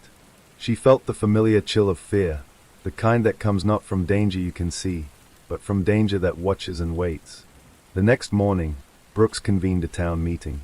Residents were already uneasy after Jacob's disappearance, and the news of his condition only fueled anxiety. I know many of you are worried, Brooks said, addressing the crowd in the town hall. We've found Jacob Turner alive. But, I need to be honest, something is in Hollow Creek. Something we don't fully understand. And it's dangerous. If you're near the woods, stay out. Avoid the trails. Do not, under any circumstances, wander alone. Some scoffed. Some nodded, terrified. But the warning didn't feel enough. Brooks knew it. The forest didn't follow rules, didn't heed warnings, and certainly didn't respect human authority. That evening, she returned to the clinic. Jacob was worse. The blackness in his eyes seemed to move, shifting slightly when he focused. He murmured again, fragments of words she didn't understand, whispers from a language older than Hollow Creek itself. Hale watched, uneasily. Sheriff, maybe we should call someone, a specialist. Someone who studies the unexplainable. Brooks shook her head. There's no one. Not for this. Only us. Only Hollow Creek and whatever it wants. Then the first clue arrived. A note, tucked under the clinic door. Small, neatly printed in shaky handwriting. You shouldn't have come. The forest sees. It waits. Brooks held the note in her hand, stomach turning. Hale leaned closer. This isn't normal. Someone's playing a game. Brooks shook her head. No, this isn't someone. This is Hollow Creek. That night, she decided she couldn't stay inside. She needed to understand the forest, to know what they were dealing with. Hale reluctantly agreed to accompany her. They drove toward the trailhead, keeping headlights sweeping across the trees. The woods were calm, almost inviting, but Brooks could feel the tension beneath the surface. The forest had eyes. It had patience, and it was waiting. As they entered the forest, a sense of wrongness enveloped them. Paths that should have been familiar twisted unpredictably. Sounds of movement, branches snapping, leaves rustling, came from all directions. The wind carried whispers, sometimes calling their names, sometimes mocking them. Brooks held her flashlight higher. Stay focused, she whispered. Remember the clearing. Remember the circle. We find clues, we retreat. We don't linger. Hale nodded, glancing nervously around. You think we'll find him again? Brooks didn't answer. She didn't want to consider the alternative, that Jacob Turner might no longer be himself. That part of him might belong to the forest now. Hours passed, the forest growing darker, denser. Then they found it, a faint trail, marks on the ground where something, human, not human, had dragged itself. Twigs broken in unnatural angles. Small footprints, not quite human, not quite animal. Brooks knelt. Her flashlight caught something glinting in the mud. A necklace. A locket. Inside, a faded photograph of Jacob Turner smiling. She swallowed. It's him. This is proof he's been taken deeper. Hale's face went pale. Taken deeper. By what? Brooks didn't answer. She only felt the cold grip of understanding. Hollow Creek was patient. Hollow Creek was alive. And it was sending them a warning. The forest whispered again. Return, next. Brooks and Hale froze. The shadows seemed to lean closer, reaching out. The clearing they sought appeared briefly, a pale circle of moonlight on the forest floor, then vanished. Brooks swallowed. It's not done with us. It's testing us, marking us. We need to stay alert. We need to survive. Hale nodded. And Jacob? Brooks shook her head. Here's a warning. That's all. For now. Deep in the woods, Hollow Creek pulsed with a presence older than the town itself. The forest waited, watching, listening, and the echoes in the dark carried a message no one could ignore. The first warning has been given. Fail, and you will be next. The days after Jacob Turner's return were tense. Hollow Creek seemed quiet, deceptively calm, but Sheriff Lydia Brooks felt the undercurrent of danger like a tightening noose. Jacob was unstable. His black eyes followed her wherever she went, a silent reminder of the forest's claim. Deputy Marcus Hale tried to reassure the town, patrolling the streets, checking in on residents. But he too felt it, the subtle, almost imperceptible presence that hovered at the edge of vision. Shadows that moved where they shouldn't, whispers that lingered after conversations ended. Hollow Creek was awake, and it had not forgotten them. Brooks spent every waking hour researching the forest. Old newspaper clippings, town records, and police reports dating back decades. Patterns emerged, disappearances clustered around the forest, often involving outsiders or those who ignored warnings. There were stories of campers vanishing mid-trail, hikers wandering in circles, and some never returning at all. Every so often, a survivor would speak of shadows or whispers, though few believed them. But Brooks did. She had seen the shadows, the unnatural movements in the clearing, the way Jacob's body had convulsed under the forest's influence. Hollow Creek wasn't just a forest. It was a predator, patient and cunning, and now it had a name, the Shadow. The first encounter with the Shadow came quietly. Brooks was checking the perimeter of the town near the trailhead, Hale accompanying her. when the temperature dropped suddenly. Frost formed along the edges of their jackets despite it being early autumn. The wind whispered through the trees, carrying voices that sounded suspiciously like Jacob. "Follow me, come closer, leave them behind." Hale squinted. "Sheriff, do you hear that?" Brooks nodded, gripping her flashlight. The forest beyond the edge of town looked darker, more solid somehow, as if the trees themselves had thickened overnight. A shape emerged from the shadows, moving faster than the eye could track, gliding silently over the fallen leaves. Hale yelped. "It's him! It's Jacob! He's following us!" Brooks froze. "No, it's not him. It's the shadow." The shape stopped abruptly, then split into several forms.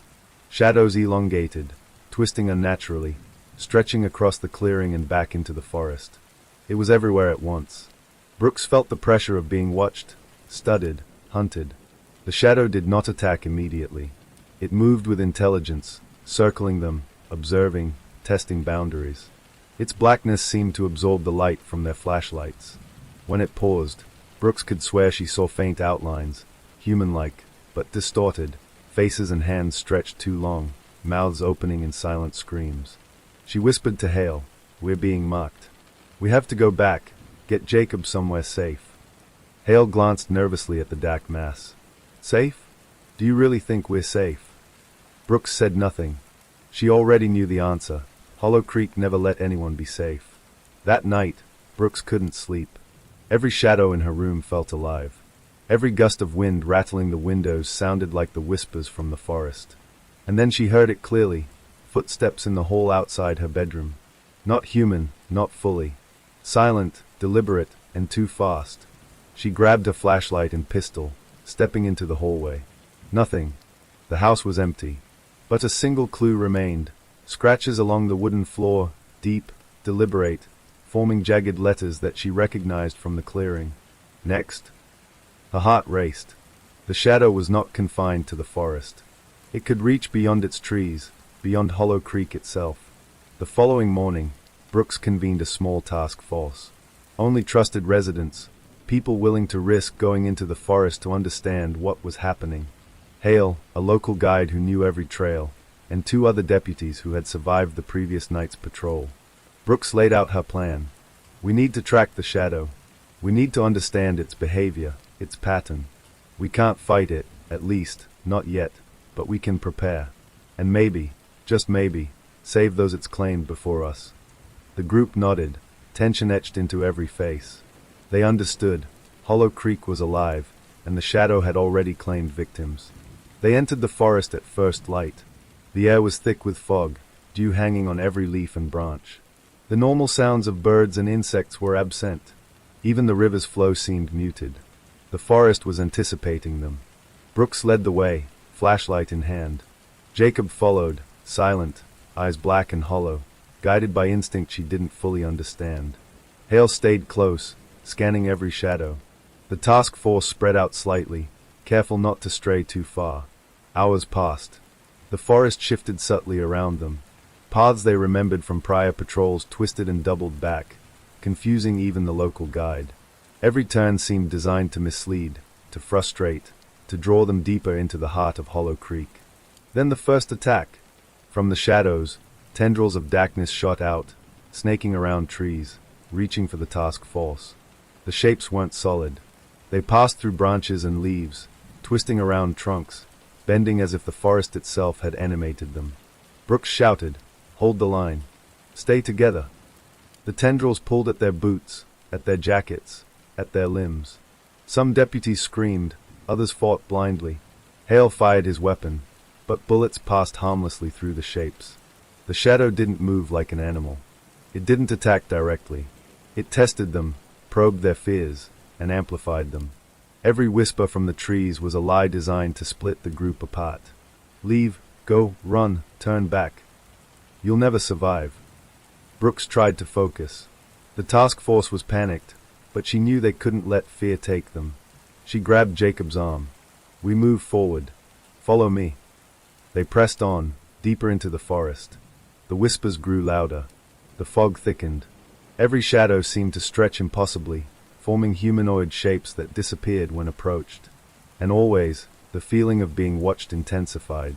Hale whispered, voice trembling, "Sheriff, do you think we'll make it out alive?" Brooks didn't answer. She didn't know. She only knew one thing: the shadow was not done yet. It followed, patient, intelligent, and inexorable. By mid-afternoon, they reached a clearing. At first, it seemed empty. Sunlight dappled the forest floor. Birds chirped in the distance. Relief washed over the team. Perhaps the shadow had left them. Then they noticed it. Footprints. Small, deep impressions in the mud, leading in circles around the clearing. Not Jacob's. Not human. But undeniably intentional. Brooks knelt, examining them. "It's marking territory," she said. "This is a warning. It wants us to know it's here. Watching. Waiting." The group exchanged uneasy glances. The forest wasn't just hunting. It was playing. Night fell quickly. The forest transformed. Shadows merged into one solid darkness. The path back was gone. The task force realized too late that the forest had shifted again, closing off their escape. Every step they took forward led them deeper into the unknown. The whispers returned, more insistent, carrying threats and promises alike. Next, next, next. Brooks felt a hand on her shoulder. She spun, flashlight illuminating Hale's face, terrified, pale, sweat glistening on his brow. Then the first casualty. Deputy Kim, the newest member of the task force, screamed. One of the shadows lunged, a sinuous mass of darkness, wrapping around him. He struggled, pulling, fighting, but the shape was stronger than anything human. In seconds, he vanished, leaving only a deep scratch across the forest floor. Hale yelled, firing at the void. "Nothing."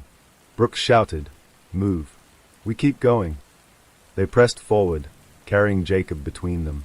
The forest seemed to respond to their fear, moving to disorient them. Trees grew closer, paths disappeared, and the whispers became louder, echoing off every trunk. The shadow follows, the shadow waits, the shadow chooses. Brooks gritted her teeth. She realized then the horrifying truth. The shadow didn't just hunt. It studied. It learned. Every hesitation, every fear, every misstep was catalogued. It would return, again and again, until Hollow Creek claimed every soul foolish enough to enter. Hours later, they found a faint clearing. In its center, a circle of stones. Familiar. Terrifying. The same pattern from Jacob's initial disappearance. Brooks's heart sank. It's feeding, again. It's trying to draw him in. From the edge of the clearing, a humanoid form emerged.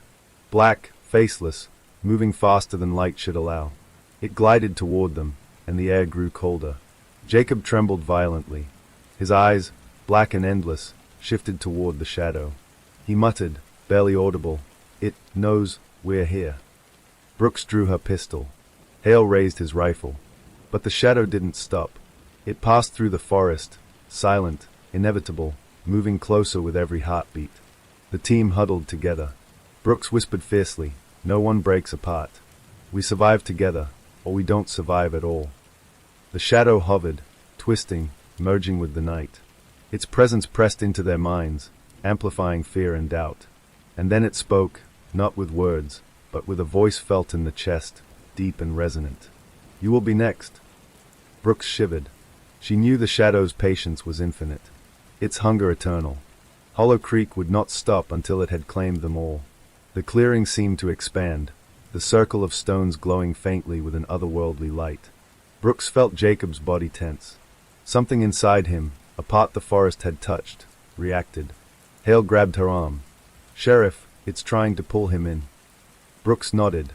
"Then we hold. We fight with what we have left." But the forest had already begun its next move. The shadows twisted together, forming shapes that resembled the missing, campers, hikers, townsfolk, all staring silently, mouths open, voices screaming without sound. Brooks swallowed hard. The shadow was no longer just following. It was surrounding. And she knew with a sinking certainty, Hollow Creek was alive, it was patient, and tonight, the forest would not release them easily. The forest had claimed its dominion once more. Sheriff Lydia Brooks led the task force deeper into Hollow Creek. Jacob Turner slumped between her and Deputy Marcus Hale. Each step felt heavier than the last, as though the earth itself resisted their progress. The air was damp, thick with mist, and every sound, the crunch of leaves, the snap of twigs, was magnified, echoing through the unnaturally still trees. The shadow had been patient, stalking them, studying them. And now, it began to reshape the forest itself. The trail they had followed for hours simply vanished. Paths that had been clear moments ago twisted into nothing, disappearing between thick brambles and undergrowth. Rocks and roots seemed to rearrange themselves, leaving no familiar landmarks. Brooke stopped, scanning the surroundings. "This isn't just a forest anymore," she whispered. "It's rewriting itself. It's alive." Hale's flashlight trembled in his hand. We're lost. We can't find the clearing or the trail back." Brooks swallowed hard. "Then we make our own path. Stay together. Do not stray." The team pressed forward cautiously. Every step forward felt like moving through a nightmare. The mist thickened, settling over their shoulders like a living thing. Shadows stretched and curled in unnatural ways, as if the forest itself were watching, measuring, waiting for the perfect moment to strike. Jacob stirred in Brooke's arms, whispering words that chilled her blood. "They're close, follow, or you'll be next." Hale glanced at him. His warning us, or telling us what's about to happen. Brooks shook her head. No, his part of it now. Hollow Creek has touched him. But that doesn't mean we can't save ourselves. The first direct encounter came suddenly. A tendril of darkness erupted from the fog, snaking around a tree and lashing toward Hale. He yelped, firing his weapon, but the bullets passed harmlessly through the shifting shadow. The air around them vibrated with an unnatural hum. Brooks shouted, "Move. Keep him between us and the shadow."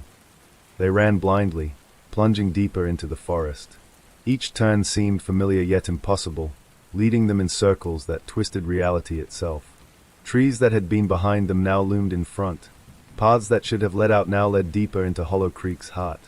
The whispers returned, louder now, insistent and layered.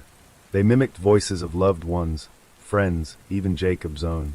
"Leave, turn back, it's too late, next." Brooks clamped her hands over her ears, trying to block the voices, but they burrowed into her mind.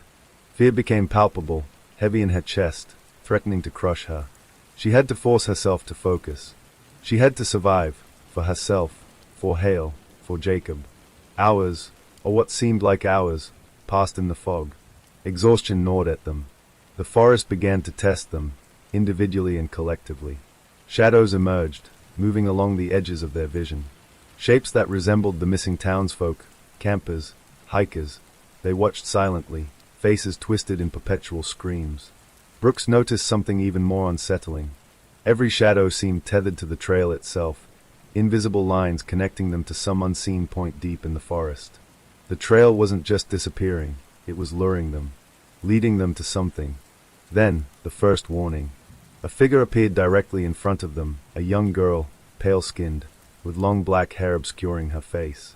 She raised a hand and whispered, voice cracking yet eerily melodic, "You shouldn't be here. The forest will claim you. Turn back." Brooks gripped her flashlight tighter. "We're not leaving anyone behind."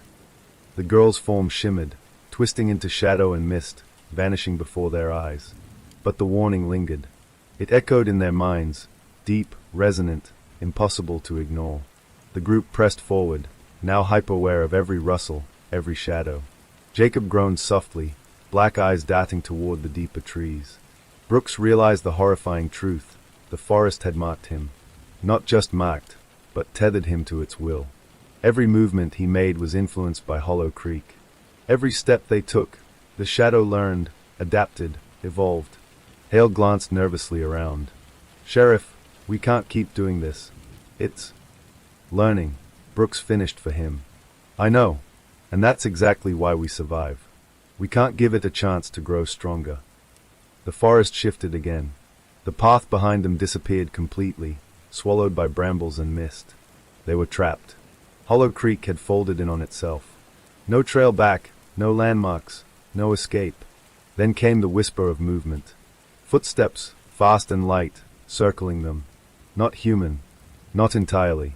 The shadow had found them. It emerged from the mist in a form that was horrifyingly human-like yet grotesque. Long limbs, twisted at impossible angles. Eyes like black voids. Mouths opening in silent screams. Its body moved fluidly, gliding across the forest floor without making a sound. Brooks' pulse quickened. Stay together. Don't panic. We survive together. The shadow struck. Tendrils of darkness shot toward them, curling around Jacob, then Hale, then Brooks. They tried to resist, firing weapons, struggling, but the shapes were incorporeal, intangible. They weren't fighting for life, they were fighting for sanity. Hale screamed as a tendril wrapped around his ankle, pulling him forward. Brooks lunged, grabbing his arm. Together, they yanked him free, but the forest seemed to resist their escape at every step. The whispers intensified. Next, next, next, next. Brooks realized then that the shadow was learning their fears, their weaknesses. Every hesitation, every glance backward, every doubt was catalogued, stored, and used against them.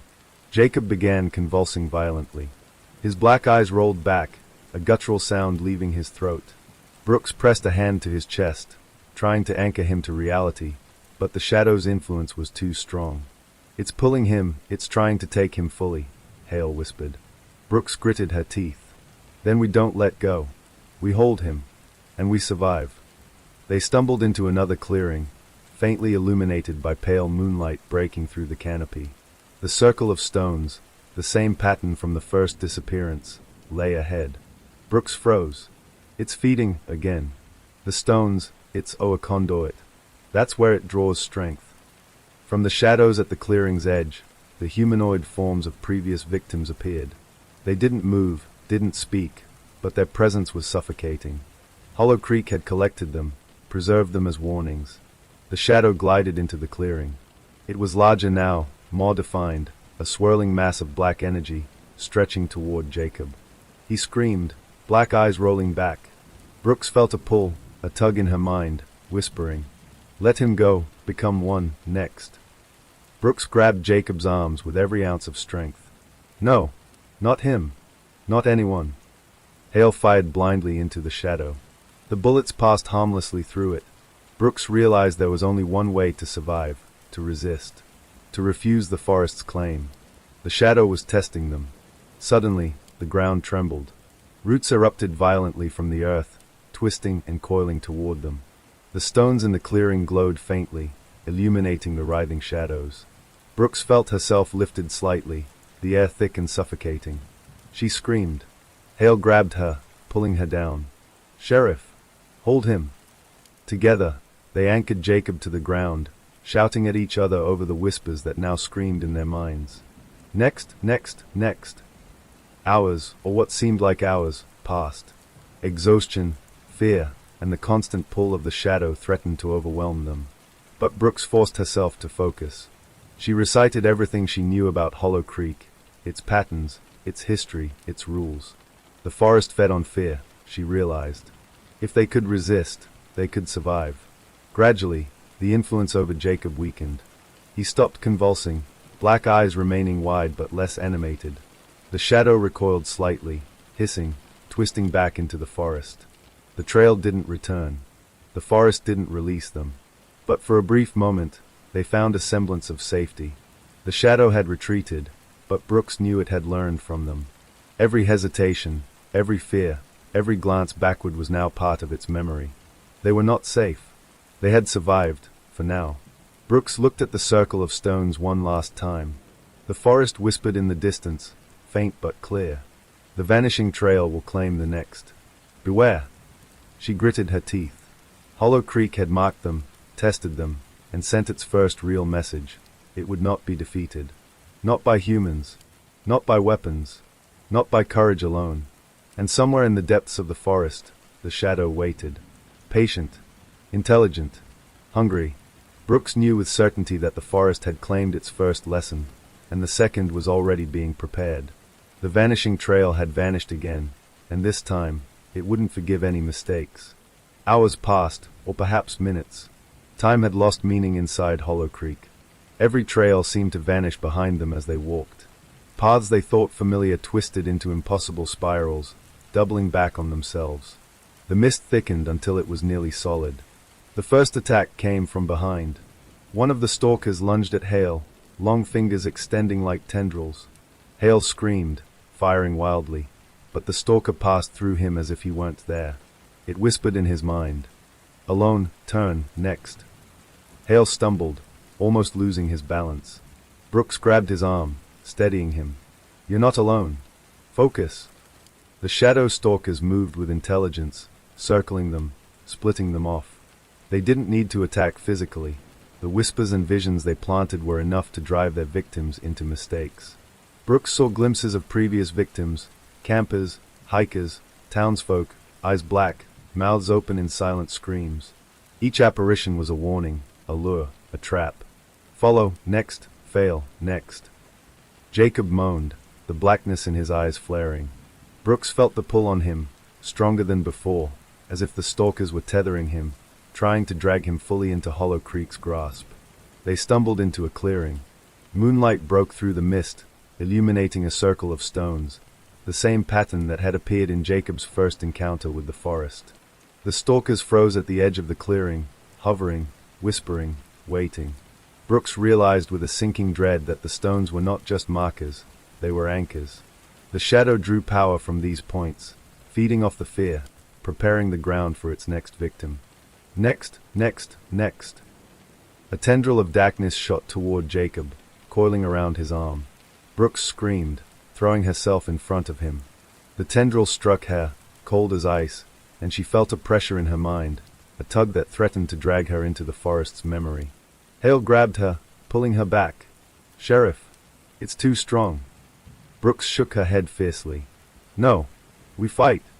Together, they anchored Jacob between them, forcing him to resist the pull. He shrieked, black eyes widening as the shadow tried to claim him fully. "Let me in, next, next." The stalkers advanced. Every movement was deliberate, testing their boundaries. One glided up behind a tree, then vanished, reappearing in a different spot. Another hovered above them, its black void eyes fixed on Brooks. She realized the truth. The stalkers were learning from every reaction, every fear, every hesitation. The forest was teaching them, marking them, cataloging their weaknesses. Brooks turned to Hale. "We can't fight them physically. We survive mentally. Focus on what's real. Jacob is real. We are real. Nothing else is." Hale nodded, swallowing his fear. Okay. But Hollow Creek had more tricks. The mist thickened to near-solid density. Shadows twisted into forms resembling the remaining task force members. Brooks looked around, heart pounding. There were now duplicates of Hale and the deputies, their faces distorted, black eyes staring silently. Every step they took seemed mirrored by the shadows. Next, fail, follow, alone. The real members of the team stumbled, confused, almost attacking each other in panic. Brooks shouted, "Do not engage them. Focus on each other. Don't let the illusions separate you." The stalkers hissed in unison, a chorus of voices that invaded their minds. Brooks felt the pull again, stronger than before. Every muscle in her body burned with effort as she resisted. Hours, or the illusion of hours, passed. The forest shifted around them, twisting, bending reality itself. The stalkers closed in, then withdrew, then closed in again, each movement calculated, precise. Hollow Creek was testing their endurance, patience, and sanity. Jacob's shriek tore through the mist. Brooks saw his body convulse as the shadows attempted to tether him fully. She grabbed his arm again. "We're not letting go. Not now. Not ever," she yelled. Hale joined her, pulling with all his strength. Together, they anchored Jacob. The shrieks escalated, a chorus of both human and not human sounds, echoing through the clearing, bouncing off the trees. Then came the realization that chilled Brooks to the bone. The stalkers weren't just shadows, they were the forest itself, made manifest. Each tendril, each shape, each whisper was Hollow Creek's will, sentient and intelligent. The stones in the clearing pulsed faintly, and Brooks understood. They weren't just anchors, they were generators, feeding the stalkers, empowering the forest's influence over reality. Next, fail, next. The night stretched endlessly. Exhaustion threatened to collapse their minds. But Brooks forced herself to keep moving, keep resisting. Every time a stalker lunged, she blocked it with determination, dragging Jacob forward. Every time the illusions of her team appeared, she reminded herself who was real. You cannot escape, next, fail, alone. The forest whispered of doom, of failure, of inevitable death. But Brooks refused to listen. She repeated silently, a mantra. We survive. We resist. We are real. Hollow Creek does not control us. Hale followed her lead, Jacob between them. The team pressed forward, step by step, resisting the pull, resisting the stalkers. Hours, or perhaps a night longer than any human should endure, passed. The stalkers receded, drawn back toward the deeper forest. The mist began to thin. The illusions disappeared. The circle of stones remained, silent, pulsing faintly, waiting. Brooks, Hale, and the team staggered, exhausted, trembling, but alive. Jacob slumped weakly, black eyes still hollow, but tethered to reality, for now. The forest fell silent. Too silent. Brooks knelt beside Jacob, whispering, We survived tonight. But Hollow Creek, it isn't done. It never stops. The stalkers will return. And next time, it may not let anyone escape. Hale shivered. How do we fight something like that? Brooks shook her head. We can't fight it. We survive it. We resist it. And we learn its rules before it claims the next soul. And somewhere deep within Hollow Creek, the stalkers waited. Patient, intelligent, hungry, watching, learning, planning the next hunt. The forest was alive, and its hunt had only just begun. The forest waited. Sheriff Lydia Brooks knew it, felt it deep in her bones. Hollow Creek had grown impatient.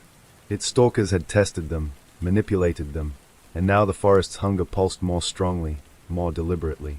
Each step they had survived, each night they had resisted, had only sharpened Hollow Creek's focus.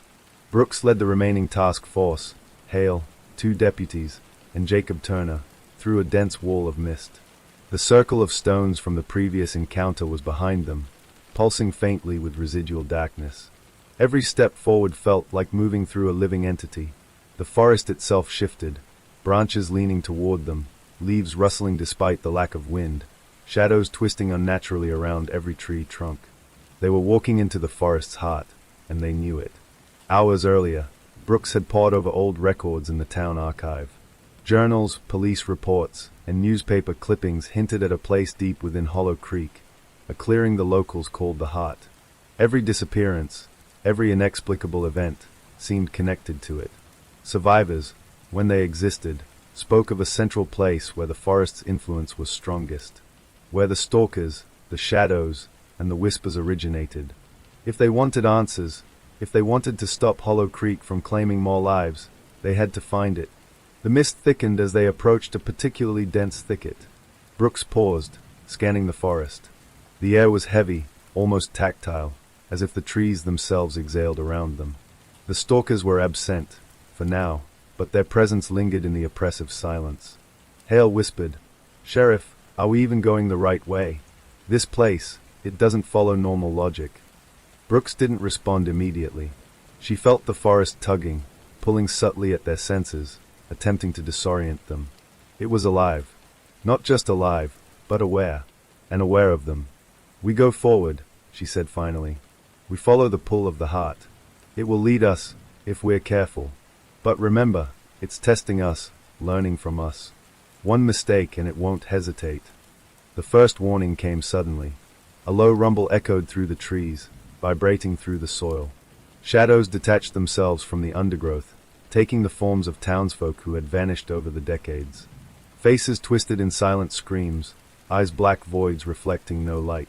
The stalkers, the forest's foot soldiers, emerged again, gliding silently, moving closer. Jacob screamed, thrashing violently, the blackness in his eyes flaring as if he were a conduit for Hollow Creek's will. Brooks pressed a hand to his chest. Stay with me. Focus. Resist. The whispers carried on the wind, layered and insidious.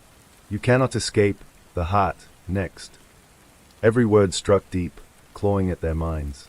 The forest was alive, and it knew exactly how to break them. They pressed on, Jacob tethered tightly between Brooks and Hale. The stalkers circled them, mimicking their movements, appearing to split the group, to isolate each member, to amplify their fear. Each step toward the hat was a struggle against physical exhaustion, psychological torment, and supernatural manipulation. Brooks realized the truth. Hollow Creek didn't just attack bodies, it hunted minds. Every fear, every doubt, every hesitation became fuel for the forest's growing strength. Fail, alone, next. The trail began to vanish again. Paths that had been clear moments before folded into themselves, leaving them surrounded by impassable brambles and gnarled trees. The forest wasn't merely dense, it was active, actively shaping their journey, forcing them toward the heart. Hale glanced nervously at Brooks. "Sheriff, it's like it wants us there. It's hurting us." Brooks nodded grimly. "Yes, that's exactly what it's doing. And whatever waits at the heart, it's the source. That's what we're walking into." The first direct confrontation came without warning. A stalker lunged from the mist, moving impossibly fast, tendrils of darkness snaking out toward Jacob. Brooks fired her weapon blindly, but the bullets passed harmlessly through the shape. Hale tackled the stalker, but it dissolved into shadow, reappearing behind them. The forest seemed to pulse in response, a living heartbeat vibrating through the soil, the air, and their bones. Brooks realized something terrifying. Hollow Creek was conscious. Not just alive, not just reactive, it was intelligent. It could plan, anticipate, and learn. Jacob screamed again, black eyes wide, convulsing under the forest's influence. Brooks pressed herself against him, murmuring, "You're real. We are real. Nothing else matters. Stay with us." Hours passed, or perhaps mere minutes. The forest twisted their perception of time. Every clearing seemed familiar yet wrong, every sound distorted. Shadows mimicked them, their own movements reflected in the stalker's warped forms. The heart pulsed somewhere ahead, a faint energy they could feel more than see. Brooks knew the final test was near. The forest would not release them without claiming something first: fear, courage, sanity, or a life. Next, fail, next. They stumbled into a cavernous glade, the heart revealed at last. It was a clearing unlike any they had seen. Trees twisted skyward, bark black and glistening, roots rising like the fingers of a monstrous hand. At the center lay a pool of water, dark as obsidian, reflecting the faint, pulsing glow of the forest. Stones surrounded the pool in a perfect circle, the largest circle they had seen yet, engraved with symbols no human language could describe. Brooks' breath caught. This is it. The heart. The stalkers emerged from the mist, dozens of them, circling the perimeter. The whispers escalated into a cacophony. Next, the heart, join, fail. Jacob convulsed violently, black eyes fixed on the pool. Brooks pressed herself against him. "Stay with us. You're real. You alive." The heart pulsed. The pool rippled despite the still air. Shadows detached from the trees and coalesced into a towering figure at the center of the circle. A mass of darkness, eyes like black holes, limbs twisting unnaturally. Brooks felt it before she saw it, a presence that filled the clearing, pressing into her chest, suffocating her with the weight of the forest itself. Hale gasped. "Sheriff, that's the source." Brooks nodded grimly. "Yes, that's Hollow Creek. That's the heart. Everything comes from there. And it's waiting." The towering figure raised a massive, clawed limb. Tendrils of darkness surged outward toward the group, testing, probing, seeking weaknesses. The stalkers followed suit, spreading, flanking, circling. Next, join, fail, next. Brooks realized they had only one chance. The forest didn't just feed on fear, it fed on submission. To survive, they had to resist fully, anchor themselves to reality, to one another, and to Jacob. She shouted to the team, "Focus. Do not give it fear. Anchor yourselves. We are real. We are alive. Nothing else matters." The forest pulsed in response, shadows twisting violently, stalkers lunging with unnatural speed. Brooks held Jacob tightly, Hale beside her, deputies close. Together, they resisted, clinging to each other and their own sanity. Jacob screamed one final time, the blackness in his eyes flaring like fire, then subsiding. He gasped, human eyes returning, shaking but alive. Brooks exhaled, feeling the pull of the forest ease slightly. The heart recoiled. The towering figure writhed, dissolving into shadows, retreating to the pool. The stalkers followed, merging back into the darkness, the mist thickening as if to hide the heart once more. Brooks knew this was only temporary. Hollow Creek had shown them its power, its intelligence, and its patience. The forest was alive, eternal, and it would not stop hunting. But for now, they had survived. Brooks knelt beside Jacob. "You're safe, for now. But Hollow Creek, it won't give up. Not ever. The heart, it will wait for the next mistake." Hale nodded silently, eyes wide with fear and awe. How do we fight something like that?" Brooks shook her head. "We don't fight it. We survive it. And we learn its rules before it claims another soul." The heart pulsed faintly in the distance, shadows shifting, stalkers watching, whispering. "Next, next, next." The forest waited. Patient, intelligent, hungry, and the next chapter of Hollow Creek's hunt had only just begun. The forest did not sleep. It watched. It waited. And now it moved. Sheriff Lydia Brooks felt it the moment they stepped away from the heart. Something had changed.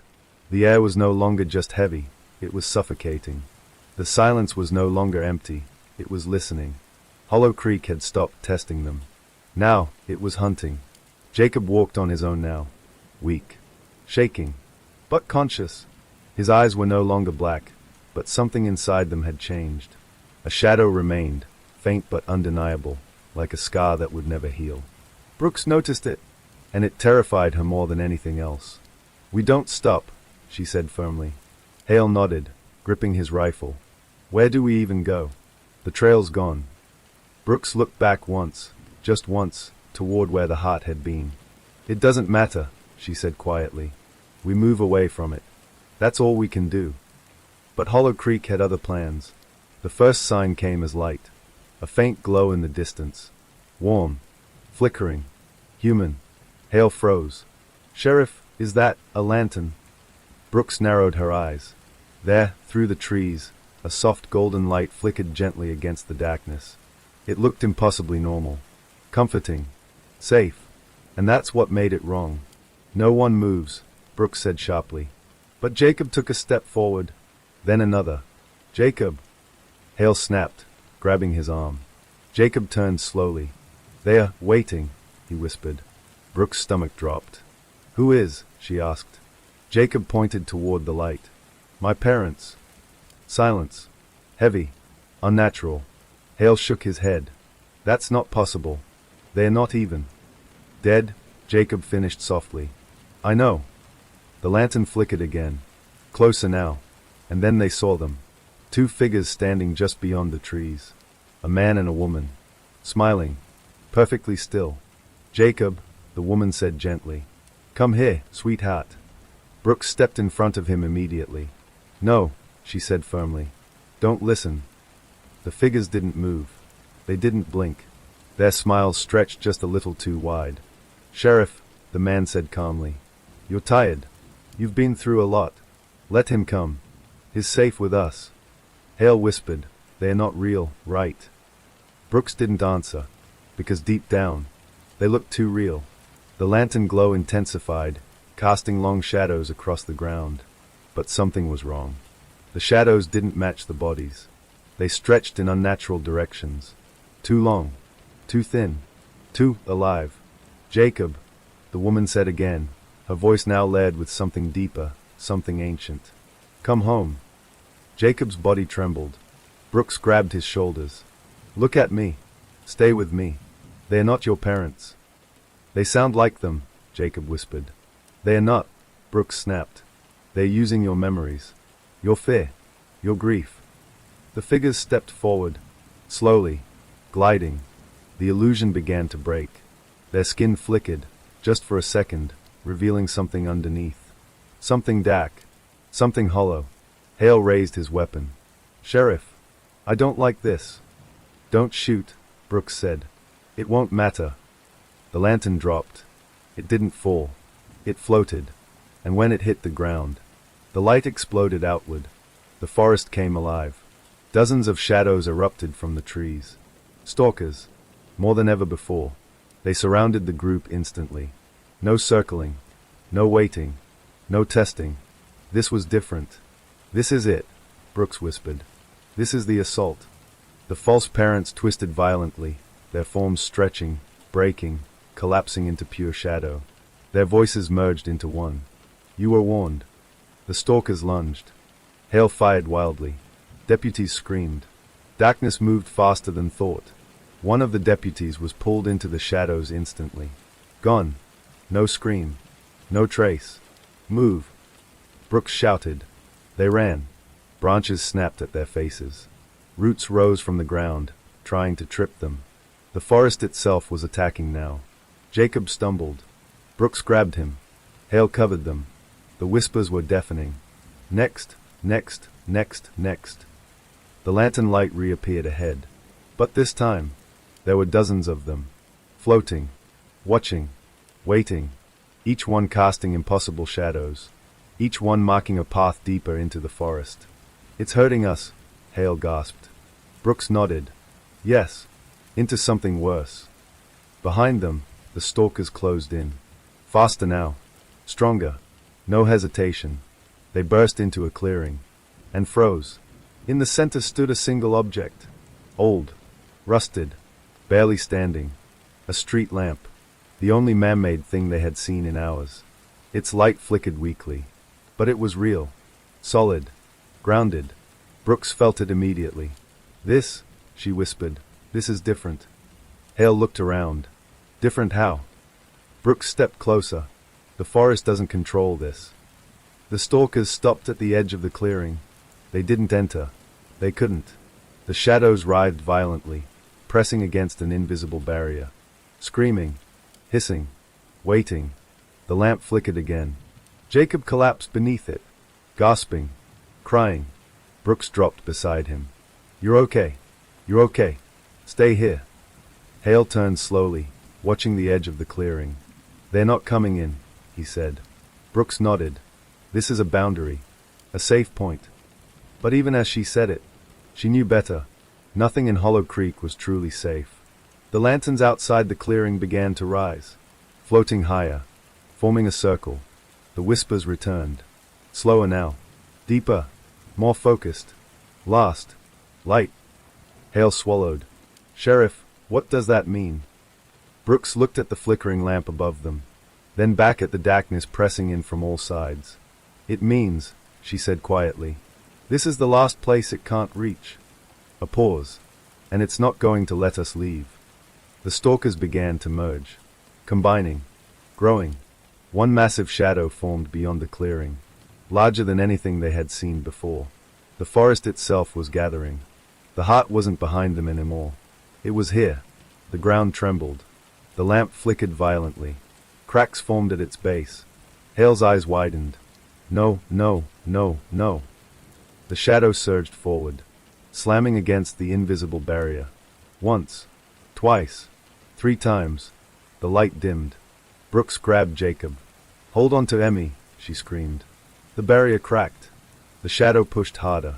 The whispers became a roar. No more light. No more escape. You are next. The lamp flickered one final time, and went dark. The clearing vanished. The barrier shattered. The shadow surged forward, and everything disappeared into black. Silence. Then one final whisper. The last lantern has fallen. Silence. Not the kind that brings peace. The kind that follows something terrible. The kind that means something is over. Or worse, something has begun. When Sheriff Lydia Brooks opened her eyes, the world felt wrong. Too still. Too quiet. Too empty. She was lying on cold ground. Damp earth pressed against her cheek. The smell of soil and decay filled her lungs. For a moment, she didn't move. Didn't breathe. Didn't think. Then memory came crashing back. The clearing. The lantern. The shadow. The moment the light died. Brooks gasped and sat upright. Jacob, she shouted. Hale. No answer. Her heart pounded as she scrambled to her feet. The forest surrounded her, but something had changed. The mist was gone. The shadows were normal. Still. Silent. Too silent. Hale, she called again. A voice answered. Weak. Sheriff. Brooks spun. Hale lay a few feet away, clutching his side, breathing hard. Alive. Relief hit her like a wave. She rushed to him. You're okay. Stay with me. Hale winced. Jacob? Brooks froze. Slowly, she turned. Jacob stood at the edge of the clearing, back facing them, perfectly still. Jacob, Brooks said carefully. He didn't respond. She stood slowly, took a step toward him, then another. Jacob, it's over. You're safe now. He tilted his head, just slightly, and spoke. Is it? Brooks stopped. Something in his voice wasn't right. Too calm. Too empty. Jacob turned. His eyes were black again. Not flickering. Not fading. Permanent. Hale cursed under his breath. No, we lost him. Brooks shook her head immediately. No, we didn't. She stepped closer. Jacob, listen to me. You're still here. I know you are. He smiled. It wasn't a human smile. The forest doesn't lose anything, he said softly. The ground trembled. Brooks' breath caught. No, she whispered. It's over. We survived. The lantern. The lantern died, Jacob interrupted. The trees creaked. Not with wind, but with movement. Brooks looked around and realized the truth. The forest hadn't disappeared. It had changed. The shadows weren't gone. They were deeper, hidden, watching. You don't understand, Jacob said, stepping closer. The heart isn't a place. Brooks felt her chest tighten. It never was, he continued. It's us. Hale struggled to stand. Sheriff, this isn't Jacob anymore. But Brooks didn't move. Didn't run. Didn't raise her weapon. Because she finally understood. The forest didn't need the clearing. Didn't need the stones. Didn't need the lantern. It just needed a way in. And Jacob had become the door. You brought it out, Jacob said. You carried it past the trees, past the boundaries. Brooks whispered, no. Jacob stepped closer. His shadow stretched unnaturally across the ground. Yes, he said. And now, it doesn't need Hollow Creek anymore. Silence fell. Heavy. Final. Hale raised his weapon. Hands shaking. I'm sorry, he said. Brooks turned sharply. Don't. Too late. The gunshot echoed through the trees. Jacob's body jerked. Then fell. Still. The blackness in his eyes faded instantly. Gone. Hale lowered the gun slowly.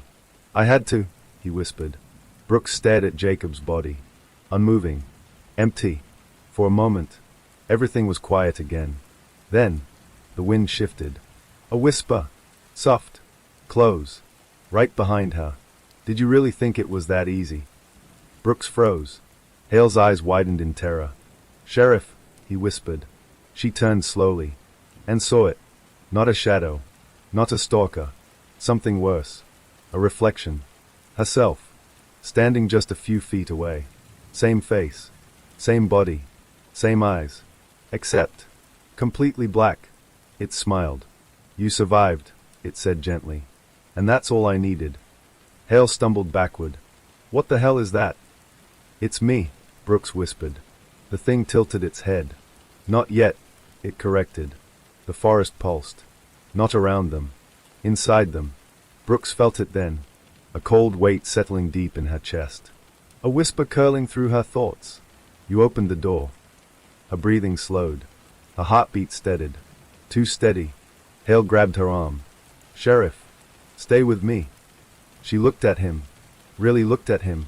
And for the first time, she felt nothing. No fear. No urgency. No panic. Just a calm. The reflection stepped forward, merging. Closer. Closer. Until it touched her. And disappeared. Brooks blinked. Then smiled. Hale stumbled back in horror. Sheriff? She looked at him, head tilting slightly, the same way Jacob had. The forest doesn't end, she said softly. The trees creaked again. The shadows shifted. The whispers returned. But this time, they weren't coming from the forest. They were coming from her. Hale raised his weapon again, hands shaking violently. But he hesitated, because the woman standing in front of him looked exactly like Sheriff Lydia Brooks. And that hesitation was all it needed. The whisper came one last time, right behind him. Next. Gunshot. Scream. Silence. Days later, search teams entered Hollow Creek. They found no bodies, no signs of struggle, no Jacob, no Hale. Only one thing remained. At the edge of the forest, standing perfectly still, Sheriff Lydia Brooks. Alive, unharmed. She smiled as they approached. Calm, relieved, normal. "Thank God you're here," she said. They asked what happened. She told them everything. The forest, the shadows, the attack, all of it. Almost perfectly. Almost. Because she left one thing out. The truth. That Hollow Creek didn't need to trap people anymore. It didn't need trails, or shadows, or stones. Because now, it could walk out on its own. And it had a new voice, a new face, a new way in. Sheriff Lydia Brooks, the first of many. And as the search team followed her out of the forest, none of them noticed the shadows stretching just a little too long behind her, or the faint whisper carried on the wind. The ones who remain are never really human.